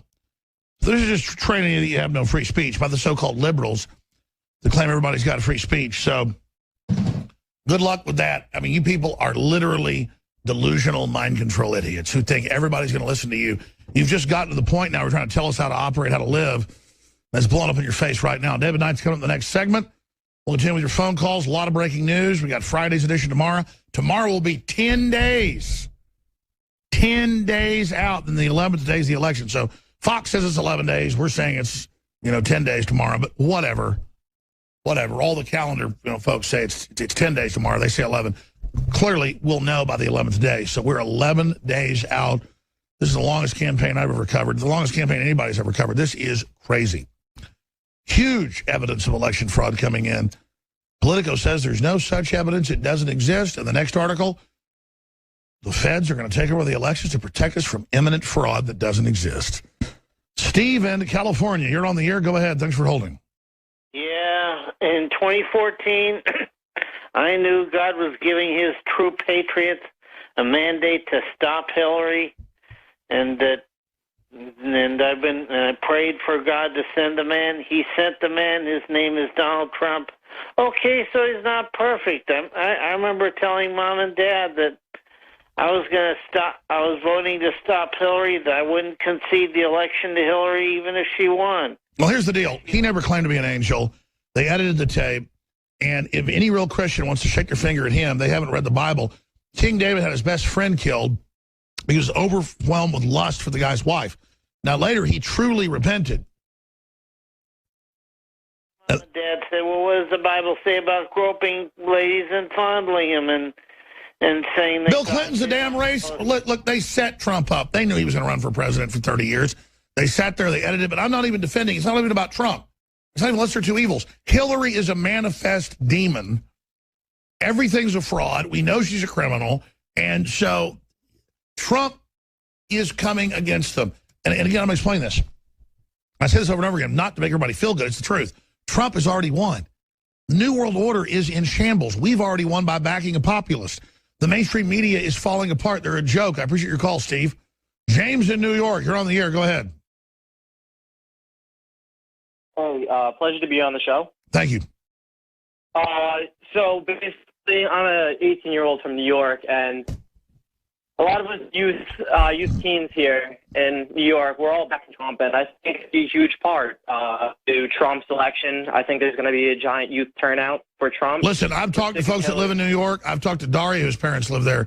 They say everyone they know is supporting Trump. All you see is Trump signs. So what do you think's about to happen?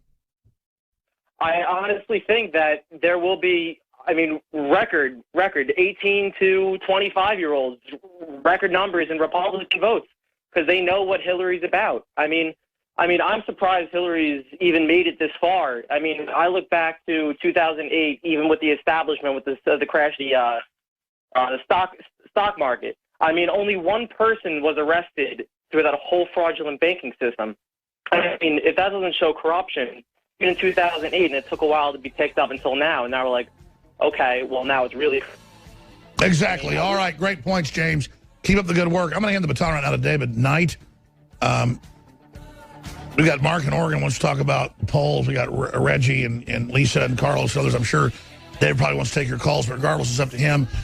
Vote at Infowars.com is where you report elections being clean, elections being smooth, or frauds. In your video, audio, text there. Welcome back to the Alex Jones Show on this Thursday, October 27th, 2016. I'm David Knight. We're going to go back to your calls, Mark, Reggie, Lisa, Carlos, in just a moment. If you want to hang on, I'll probably get to you in the next segment because I want to lay down a couple of breaking news items. But before I get to the news, I just want to remind you that we've got some massive specials at InfoWars. We've got 30 to 40% off InfoWars Select Storable Food. It's an amazing discount. Now is the time to prepare. There's a lot of uncertainty. We talk about the situation that Hillary Clinton has created across the world, setting up, restarting the Cold War with her Russian reset. Who knows what she's going to do? This is a woman who has created wars across the world. Who knows what's going to happen to the economy? They're holding the line on interest rates and other issues because they don't want to rock the boat for Hillary Clinton before the election. So now is the time, while everything is stable, now is the time to take advantage of a massive sale on storable foods. 30 to 40% off at InfoWarsStore.com. And, of course, these are the made in America, GMO-free, high-quality storage, shelf life of 25 years. Take a look at what we have at InfoWarsStore.com, the InfoWars Select Storable Food. Also, we have the ProPure top-of-the-line filter, the G 2.0 King Gravity Water Filter, now 30% off InfoWars Store. And we have, still continued, and it's not going to last much longer, the Brain Force Special, 25% off at InfoWarsLife.com. And as I said, that's my favorite supplement that we have. It makes a big difference. Now, real quickly, we've got news that's breaking today, and I heard this on the radio as I was coming in. They're talking about this scam that has ripped off about 15,000 people for a total of about $300 million. And what they're doing is they're calling up these victims. They say that they're threatening them with fine and deportation or imprisonment if they don't pay demanded fees. In other words, they tell them, hey, we're from the government, you're an illegal alien, and we're going to throw you out of the country if you don't pay these fees. Now, when I looked at this, I thought, how is this different from Hillary Clinton? Scaring people into giving her money, scaring people into voting for her. And it's interesting because there's a lot of stories about it. They're going to get not only the FBI, but the IRS against these people. Now, we've had a lot of stuff breaking in the last couple of days, and finally we've got a story that has traction with the mainstream media about Clinton corruption, about Clinton pay for play. We got the New York Times, the Washington Post, USA Today, even Morning Joe was talking about this memo from Doug Band, the guy who ran the Clinton Foundation, talking about self-referencing this whole operation as Bill Clinton, Inc. Bill Clinton, Inc. In other words, isn't a corporation. It's how they make their money. Now, I got to say, I'm not going to hold my breath. I don't think the FBI is going to investigate the Clintons. Well, you know they aren't. We know that she can do whatever she wants, violating national security. Of course, they're not going to have the IRS investigate them either. No, they're going to use the IRS against their political enemies. So you've already seen that throughout the Obama administration. But that's really what should be happening in this situation. And I'm going to play for you. I'm going to let you see the reactions of the people on the left here. But as all of this corruption comes out, we've got the most openly corrupt person who has ever run for president, who's ever run for most offices. I mean, this is like... this is worse than Tammany Hall. I mean, this is in-your-face corruption before she even gets elected. And I have to say to all these single women out here who are undyingly loyal to Hillary Clinton, would you vote for Al Capone if he was called Alice? That's what we're talking about here, right? You're going to overlook everything that this woman has done, overlook all the corruption because she's a woman. So if it was Alice Capone, I guess it would be okay. Or if instead of Bernie Madoff, maybe if it was Beatrice Madoff, that'd be fine. You know, just rip people off. Steal. Sell your office for money, for massive amounts of money. Now, this is the article here. Aides say that Bill Clinton was running Bill Clinton, Inc. And then the way the Time Magazine headline says, memo reveals tangled business and charitable ties. Tangled? How about intermingled? How about RICO-level corruption? Yeah, they always soft sell it. They say, well, it's kind of tangled, you know? They kind of tangled their personal income with the charity. You know, they put it out there saying they're doing this as a charity organization, yet it was their personal income. And then we have the Washington Post with a long article on this. Now, what they're saying is that the Clinton Global Initiative, the Clinton Foundation was where Doug Band hung out. But, you know, you see all these Clinton Global Initiative. You've seen the picture of Jimmy Kimmel there in front of the CGI with Hillary and Bill and Chelsea, you know, pushing that. You know, the guy that made fun of the pickle situation that they had set up in order to help her. I think they ought to call it, instead of the Clinton Global Initiative, it ought to be the Clinton Global Income, because that's what they're really getting. I want to play this clip before we go any further. Let's play this clip. This is Morning Joe, and they spent at least 17 minutes talking about this. And I want you to hear the comments that Joe Scarborough points out. And, of course, Mika Brzezinski, Zbigniew Brzezinski's daughter, the guy who masterminded so much of the globalism that we're now facing. She doesn't say much in the clip that we've got, but I let Joe Scarborough talk, and then I back this thing up and I zoom in on Mika's face. And if you're watching this on video, you have to look at Mika's pained expression. She tries to talk for a moment, and then I think she can say something that's like, nah, there's just nothing I can say to try to walk this thing back, and she just stays silent. So I want to play this clip. It's about a minute long. Let's do this Morning Joe clip. Bragging about being able to shake down foundation clients for Bill Clinton money. Doug Band is bragging about it. And it's not like Doug Band dreamed this up on his own. He was doing his boss's bidding. Now look at Mika.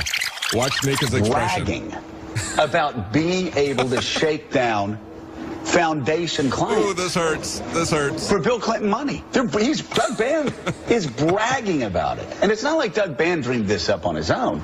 He was doing his boss's bidding. Mika Brzezinski, that look when your candidate is crashing and burning as her corruption and crimes are exposed. And that's the point. 50 million in one instance, 66 million in another instance. And as he pointed out, they are bragging about the corruption. That's the whole point of this 12-page memo that Doug Bann wrote. Actually, 12 or 13 pages, depending on the, I guess, different sources count it differently depending on what size font they use. But it's pressing same donors like Coca-Cola, Dow Chemical to provide personal income to the former president. They say, well, Republicans say it allowed corporations and other wealthy supporters to pay for entree to a popular former president and a one-time Secretary of State who is now the Democrat presidential nominee. See, this is the way the Washington Post puts it. No, it's not Republicans, Washington Post, who are saying this. It is Doug Bann who is doing this. It's Doug Bann saying that this is a pay for entree to the popular former president. And even the Washington Post, 2 paragraphs down, points out that it was not the one-time Secretary of State. She was Secretary of State when this happened. Here's their quote. They say the memo made public Wednesday by the anti-secrecy group WikiLeaks lays out the aggressive strategy behind lining up the consulting contracts and paid speaking engagements for Bill Clinton that added tens of millions of dollars to the family's fortune, including during the years that Hillary Clinton led the State Department. So here they are, 2 paragraphs earlier, they say, well, she was one-time Secretary of State and he was one-time president. No, it was while she was Secretary of State, and they even admit it further down. And it is actually Doug Bann who is saying this, not Republicans who are saying it. It's his own words. He's there bragging about it. That's why Mika Brzezinski is speechless and pain, and so much pain as she's hearing this laid out. There's really not much she could say. Doug Bann called it Bill Clinton Inc. And he said we obtained, quote, in-kind services for the president and his family for personal travel, hospitality, vacation, and the like. Now, how did Hillary Clinton respond to this? Well, guess what? She declined to comment. But her spokesman said, this is material that was hacked by the Russians and WikiLeaks. Don't deny it. Don't talk about it. See, that's the strategy that you take when you have the forehead of a harlot, as the King James Bible would put it, right? Somebody who has been so corrupt for so long that nothing makes them blush. That's Hillary Clinton. See, Donald Trump gets very upset when people criticize him falsely.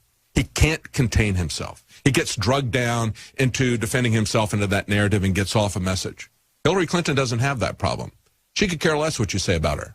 She doesn't have a conscience. She has been a criminal for so long that nothing you could point out that is true about her would even bother her. It's all true. She doesn't try to defend herself. They also talk about, say, Bann described how they helped expand a fruitful relationship with the Swiss bank UBS, introducing Bill Clinton to a top executive at a 2009 charity dinner. In the ensuing years, UBS upped its giving to the foundation, agreed to pay Bill Clinton for the speeches.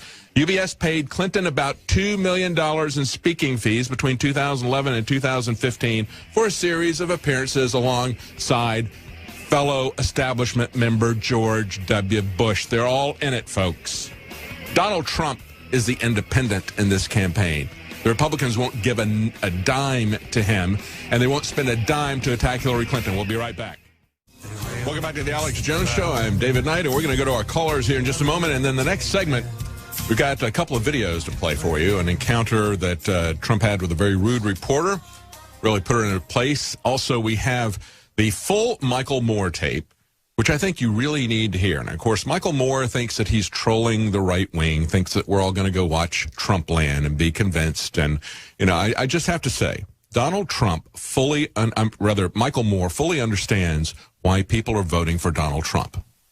He understands that we know that the system, that the elitists, that the globalists have destroyed our economic lives.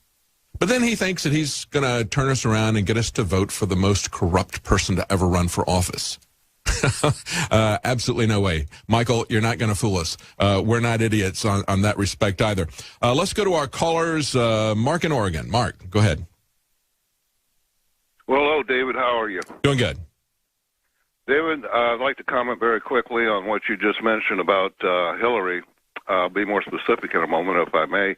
But I really want to give him the information to you that I think will either make or break the reality of the future relative to whether Donald Trump gains the White House or not, whether he's the winner.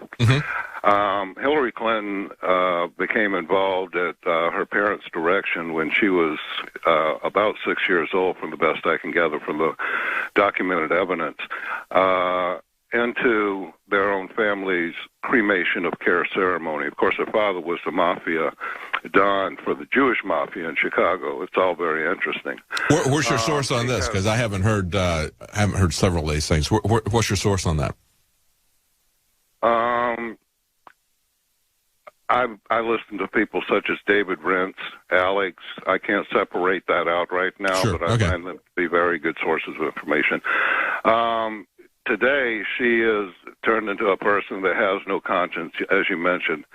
Right. What will, just through a little extrapolation, you have the engineering mind, you understand that she's going to go right to the direct wholesale destruction of the unwanted, the irredeemables, the unpardonable in this country. Oh, yeah, she's very vindictive, yeah. Yes. Now, David, as I mentioned, of course, you know it. Many of us know it. You have a degree in engineering. So I'm going to present this very logical to you so that it'll be just quick, concise, and succinct. Donald Trump cannot win the election unless the only vehicle which the dark side has employed to prevent him from winning the election, and that being the phony polls, are allowed to stand. That's right. They have to be disputed by Donald Trump is the most logical choice. Other people that would help, even Alex's organization or a conglomeration of organizations, to actually begin doing polls immediately, which are then publicized by the organization, and it will catch on into the media because Alex is a known quantity, and polls mean a lot. These polls have to be disputed, or they're going to be used as a basis for low expectations, which is already forming, and demoralization of the Trump forces, the people who are for Mr. Trump. And, you know, Mark, we've already had documents that have been released where the Clintons are talking about how if we just oversample certain groups, then we can flip the polls. And we see that they are dramatically oversampling Democrats, for example, in many of these polls. And when you look at this, and they tell you that it's a scientific poll, and it's got a margin of error of 4 points, and another one's got a margin of error of 4 points, and they're 12 points apart, you got to ask yourself, what's going on with this? It doesn't add up. They can't both be scientific polls. And so we know that there's a lot of push polling going on out there. We know there's oversampling. There's all kinds of games that they're playing. I think there's a lot of metrics, Mark. You know, there was one that just came out today that was on the Drudge Report. Trump wins an election in a high school mock election. Those are usually pretty accurate reflections of what the parents are talking about, quite frankly. And this is in Minnesota. This is Al Franken land, where the high school students voted for Trump. What are we going to do about it, David? If nothing's done about it, if these phony polls are allowed to stand in the public's perception, and the real polls are not put out there by the people of Trump, which are the unpardonables by the evil side in this country, because we're just the best there is in this country, and Donald Trump is the best of the best, he's going to lose. And the alternative media, of course, the mass media conglomerate that's putting these phony polls out, nobody is focusing on the fact that on the good side, on our side, that legitimate polls have to be presented to the public, and it can be done through Donald Trump. He's already got his internal polling organization. It can be expanded into public revelation. I agree. And we get the word out that they can rig the polls. We know from internal memos that they're talking about how they would rig the polls. And I even talked to Nigel Farage. He said the day of Brexit, we saw this happen all this year in Britain. The day of Brexit, they had their premier polling organization say that Brexit had lost by 10 points. Didn't happen. So the message has to get out there. We'll be right back. Welcome back to the Alex Jones Show. I'm David Knight. We're going to go back to our callers in just one moment. Before we do, I want to remind you that we have sales on InfoWars Select Storable Food right now, 30 to 40% off. And, of course, now is the time to store up, to make sure that you get this before there's any price increases. We've got FEMA reports predicting up to 395% price increases in food. They say that could trigger a massive unrest in the society. Of course it could. Quadrupling of food prices. Of course, you can get it now. You can save it. It's got a shelf life of 25 years, and the time to stock up is when we have these sales. Right now, 30 to 40% off InfoWars Select Storable Food at InfoWarsStore.com. All made in the USA, GMO-free, great packaging. Also, the ProPure flagship filter, the 2.0 King Gravity Water Filter, is now on sale, 30% off at InfoWarsStore.com. It filters and removes heavy metals, pesticides, herbicides, pharmaceutical drug contaminants, fluoride, and so many other things from your tap water. You can even filter water from lakes, rivers, and streams. You can go to InfoWarsStore.com. You can look at the water test lab results. Make your decision right now. 30% off ProPure G 2.0 King Gravity Water Filter. Let's go back to Reggie in Arizona. I want to take one more call, and then I do want to make sure that we get to a couple of these clips here. Also, we've got Judge Napolitano asking what happened to the FBI. And he goes through the timeline in an essay here of what happened, why they didn't investigate Hillary Clinton. So I want you to hear what Judge Napolitano has to say about that. But first, let's go to Reggie in Arizona. Go ahead, Reggie. Hello, David. Hey, go ahead. Out here in Arizona, you know, it's all Trump. Wherever you go, it doesn't make any difference. And it's very little percentage that he won't be our next president. But my question is, if he is elected president in November here, and say it's officially through, will he have any kind of authorization or pull to stop the corruption of Obama and the, illegal immigrations and everything that he's trying? Oh, yeah, there's a lot of things that he can do. Look, it's the first time the Border Patrol has ever endorsed a candidate. They are sick and tired of the president and the people at the top of the Justice Department shutting down them enforcing the law. You have to understand that what's happening right now, it isn't that you're going to have dueling executive orders. You've got Obama, by executive order, telling people they cannot enforce the law. Right there in Arizona, you got Obama coming after Sheriff Arpaio, going to lock up the sheriff who enforces the immigration rules, but allow the people who violate the immigration rules to go free. I mean, it's an upside-down system, and so absolutely there's a lot of things that he could do. He's talked about cutting the bureaucracy 75%, and people say, well, he can't do anything like that. You have to understand, I've reported on this before. The Congress continues to fund most of these bureaucratic agencies that are a law unto themselves. They operate as their own little personal fiefdoms, okay? They write the law. We don't elect them. It's legislation without representation, but they write the laws. They've got their own police forces. They've got their own courts where, by the way, you are guilty until you prove you're innocent, because they say this is a civil accusation, not a criminal accusation. So they play this little fictional game that the Bill of Rights doesn't apply as long as it's a regulation that they say that you're violating. And, of course, they give people excessive fines. But these organizations throughout the bureaucracy of the District of Corruption are continuing being funded by the Congress, and yet the Congress is not re-upping, in many of these cases, their charters. So these people don't even have the legal authorization to operate, even though the Congress continues to fund them, even though the Congress abdicates its authority to these organizations. And so there's a lot that a president could do coming in. I really do think that he could do a great deal, Reggie. And I think he would put in a special prosecutor. I mean, he even said it in the second debate. He said, I'm going to put a prosecutor to come after you. The guy to do it would be Rudy Giuliani. He wants a piece of Hillary Clinton as well. Thank you, Reggie. Let's go to Lisa in North Carolina real quickly. Lisa, go ahead. Yes. Hey, David, it's a privilege to talk to you. Well, thank you for calling. Okay, two quick things. A previous caller, I've heard Larry Nichols say that Hillary was her father, and Dan Rostenkowski took over the mafia in Chicago, for what it's worth. Okay, all right. Okay. And secondly, what I'm calling about is I found a document on Dr. Steve Pachesnik's Twitter page, and it's called Salvage Plan. Okay? And the letterhead has Benenson Group or whatever, and also the letterhead of Clinton Foundation on it. Okay. And Benenson is the primary strategist for Hillary. And I just wanted to know if it was real. It's a little scary. Is that the one saying that they would do a false flag UFO situation? Or Yes. Yeah. You know, I haven't covered that because I've had people look at it and they say, well, the address is an old address, and yes, they have used this group, but the logo has changed and so forth and so on. I don't know. You know, it was interesting when we had the film contest here at InfoWars.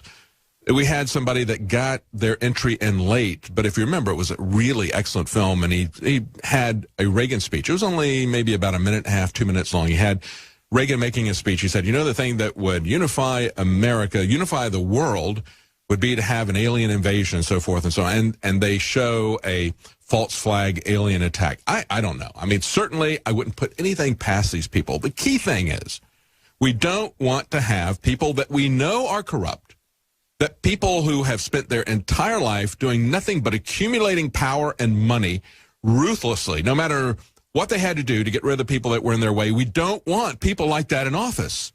If Americans are going to vote for people like that and put them in office, we're done. Like I said before, because she's a woman, we're supposed to give her a pass for this? You know, because she's Alice Capone instead of Al Capone, it's okay? You know, Bernice Madoff instead of Bernie Madoff? This is ridiculous. We don't want somebody like this in office. People should reject that.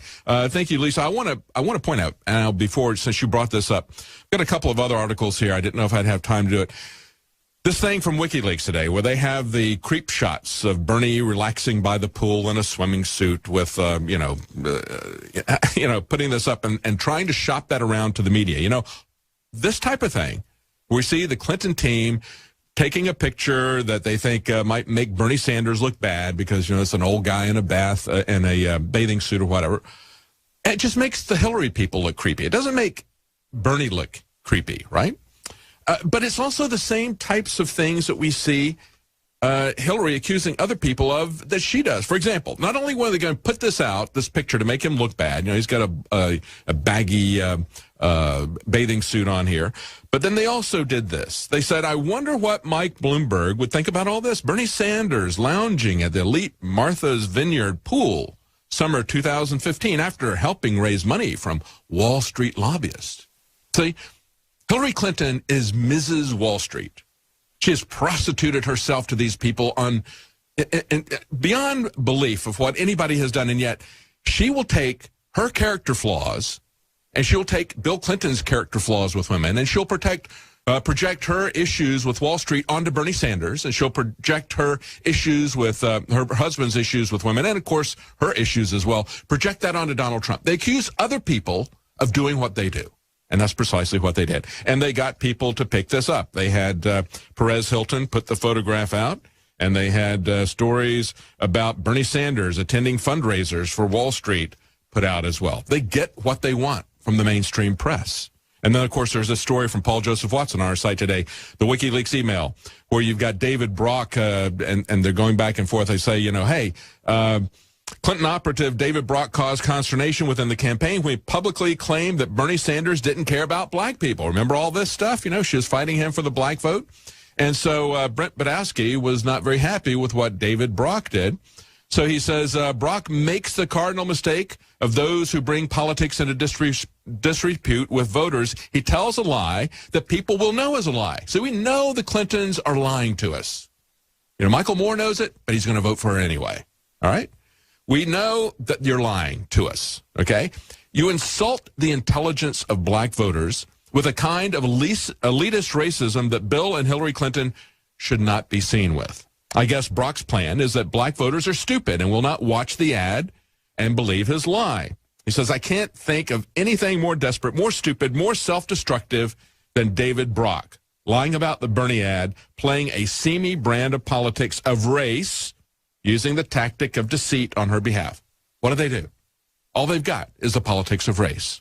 All they've got is to project their flaws onto other people. And in this particular case, their stupidity, they're projecting onto black voters. So she projects her Wall Street connections onto Bernie. She projects Bill Clinton's hedonism and rape onto Donald Trump. And then they project their stupidity onto black people. Projection. That's what they do. Now, let's take a look at the projection of CNN. coming after Donald Trump today. This is an article we have on Infowars.com. Video, rude CNN reporter asked Trump why he's taking time off to open a hotel. Let's play that clip. There's new audio tape of you talking about the fact that you really have relied on your popularity and the fact that people come to your events, and that helps you with free advertising. Is that what this was about? No, not at all. This was just under budget, ahead of schedule. That's what this is. Under budget, ahead of schedule. We built a hotel that is going to be one of the great hotels of the world. It just opened today. It officially opens today. And we built it for less money than was anticipated, and we built it ahead of schedule by over a year.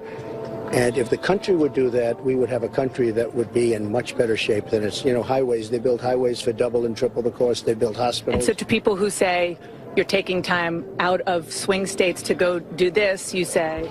I say the following. You have been covering me for the last long time. I did yesterday 8 stops and 3 major speeches, and I've been doing this for weeks straight. I left there for an hour and a half. I'm going to North Carolina right now, then I'm going to Florida, I'm going up to New Hampshire. For you to ask me that question is actually very insulting, because Hillary Clinton does 1 stop and then she goes home and sleeps. And yet you'll ask me that question. I think it's a very rude question, to be honest with you. And what I do is I want to back my children. My children work very hard, Ivanka in particular. And at the opening of the hotel, I want to back my children. Very important to me. Okay, so having a hotel that came in under budget, that he did it faster than they had anticipated, that's an accomplishment. When you run for president, you talk about your accomplishments. That's part of your campaign issues. And he pointed out he had 8 stops the day before, 3 major events, tens of thousands of people when the Clintons can't get more than a couple hundred people. You got that reporter saying, well, I think there's maybe 1,000 people here. No, it's not. If you go regularly to a church and you look at a crowd, you know that's about 200 or 300 people max, not 1,000 people there. But it's absolutely ridiculous. They don't have anything to say when Hillary takes an entire week off to prepare for a debate each time. CNN doesn't have anything at all to say about that. So he's right. That was ridiculous. It was insulting. I want to get to this Michael Moore video, because we played a little bit of this yesterday, and Alex and Paul Joseph Watson and Joe Biggs all talked about this. I want you to hear this, and I want you to hear the full 4 minutes of this. And Michael Moore is laughing. He says, hey, Trump has put this out, and all these guys put that. You don't realize that I don't support you guys, and we've gotten about 8 million views. It's going to sell a lot of my little mockumentary Trump land. It's like, no, you're not selling us anything, Michael. You have identified the reality here. You have a great speech, quite frankly. I mean, it is like something out of John Steinbeck's Grapes of Wrath. Michael, we know the vineyard where the grapes of wrath were stored, and we know where they were grown as well. We know about this elitist game that's being played by the globalists. We know all about that. And you're right. We're pretty angry about it. And if we don't get Trump, we're going to give a big FU to the rest of the system in one way or the other. It's going to change. But for you to put this out, you understand this, and you can look at all this stuff as an anthropologist. I'm going to play the full tape here. You can look at it from an anthropological standpoint, and, I remember there was a movie called The Apostle, and it had Robert Duvall in it. One of my favorite films. I thought it was really good. It shows you a guy who's got big character issues, okay? But he also has a passion for God in this movie. And in the additional supplemental material that's on the DVD, somebody talked to him about it, and he had a lot of Christians that were there with him. He says, yeah, I saw a couple of guys get saved on the set and everything. And they asked, are you a Christian? Oh, no, I don't. He could take a very detached view of this whole phenomenon. He looked at it as like an anthropological phenomenon that was from the South and Christianity and whatever. He could look at it from a distance, at arm's length, and he could say, yeah, that's kind of interesting, but I'm not going to get involved with it. It doesn't make it not real, whether or not he appreciates it or not. And whether or not Michael Moore appreciates what's going on, he can look at this anthropological phenomenon, okay, and he does understand the anger that people have. And so let's play this for you, because what he has to say here is very eloquent, even though he wants to try to use this ultimately against Trump. Let's play what he has to say. Donald Trump came to the Detroit Economic Club and stood there in front of the Ford Motor executives and said, if you close these factories as you're planning to do in Detroit and build them in Mexico, I'm going to put a 35% tariff on those cars when you send them back, and nobody's going to buy them. It was an amazing thing to see. No politician, Republican or Democrat, had ever said anything like that to these executives. And it was music to the ears of people in Michigan and Ohio and Pennsylvania and Wisconsin, the Brexit states. That's right. That's you right. live here in Brexit Ohio, states. you know what I'm talking about. Whether Trump means it or not is kind of irrelevant because he's saying the things to people who are hurting. And it's why every beaten down, nameless, forgotten working stiff who used to be part of what was called the middle class loves Trump. He is the human Molotov cocktail that they've been waiting for. The human hand grenade that they can legally throw into the system that stole their lives from them. And on November 8th, Election Day, although they lost their jobs, although they've been foreclosed on by the bank, next came the divorce, and now the wife and kids are gone, the car's been repoed, they haven't had a real vacation in years, they're stuck with the Obamacare bronze plan where you can't even get a Percocet. They've essentially lost everything they had, except one thing. The one thing that doesn't cost them a cent and is guaranteed to them by the American Constitution, the right to vote. They might be penniless, they might be homeless. That's right. We're going to play the rest of that when we come back. Let's play the rest of that when we come back. He's pointing out that we got one thing left. You know, you look at these tens of thousands of people who show up at the Trump rallies. These people who show up for Hillary Clinton with their little $1 million soirees. We've got more people on our side. We'll be right back. I'm David Knight, and I want to finish this Michael Moore clip that he's using to promote his movie Trumpland. You know, Donald Trump Jr. tweeted out, he says, I probably don't agree with him on a lot, but Michael Moore gets this one right 100% and retweet it. And I think that's right. I think people should hear this clip that Michael Moore has. You have to understand that Michael Moore is too tribal. Let's just put it that way. He's too tribal to ever vote for anybody that has a Republican label or that comes as an independent. He is the Democrat tribe, first, last, and always. And he doesn't care if these people destroy our lives and sell us down the river. He doesn't care if Hillary Clinton is hopelessly corrupt. He laughs at it and he goes, hey, Trump Jr. and the right wing thinks my movie called Trumpland is pro-Trump. Ha ha, please don't tell them otherwise. Yeah, they got about 8 million views on this thing. And it should have a lot of views because what he says in this 4-minute clip is exactly true. I want to play the rest of this before we run out of time. Let's play, pick it up about halfway through. Let's go ahead. The one thing that doesn't cost them a cent and is guaranteed to them by the American Constitution, the right to vote. They might be penniless, they might be homeless, they might be over and up. It doesn't matter because it's equalized on that day. A millionaire has the same number of votes as the person without a job. 1. And there's more of the former middle class than there are in the millionaire class. And there's a lot more Trump supporters, and we'll win if they don't steal the election. That's right. The dispossessed will walk into the voting booth, be handed a ballot, close the curtain, and take that lever, or felt pen or touchscreen, and put a big X in the box by the name of the man who has threatened to upend and overturn the very system that has ruined their lives. Donald J. Trump. They see that the elites who ruined their lives hate Trump. Corporate America hates Trump. Wall Street hates Trump. That's right. The career politicians hate Trump.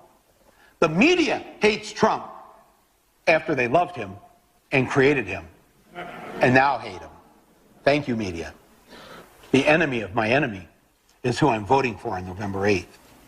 Yes, on November 8th, you, Joe Blow, Steve Blow, Bob Blow, Billy Bob Blow, all the blows get to go and blow up the whole system because it's your right.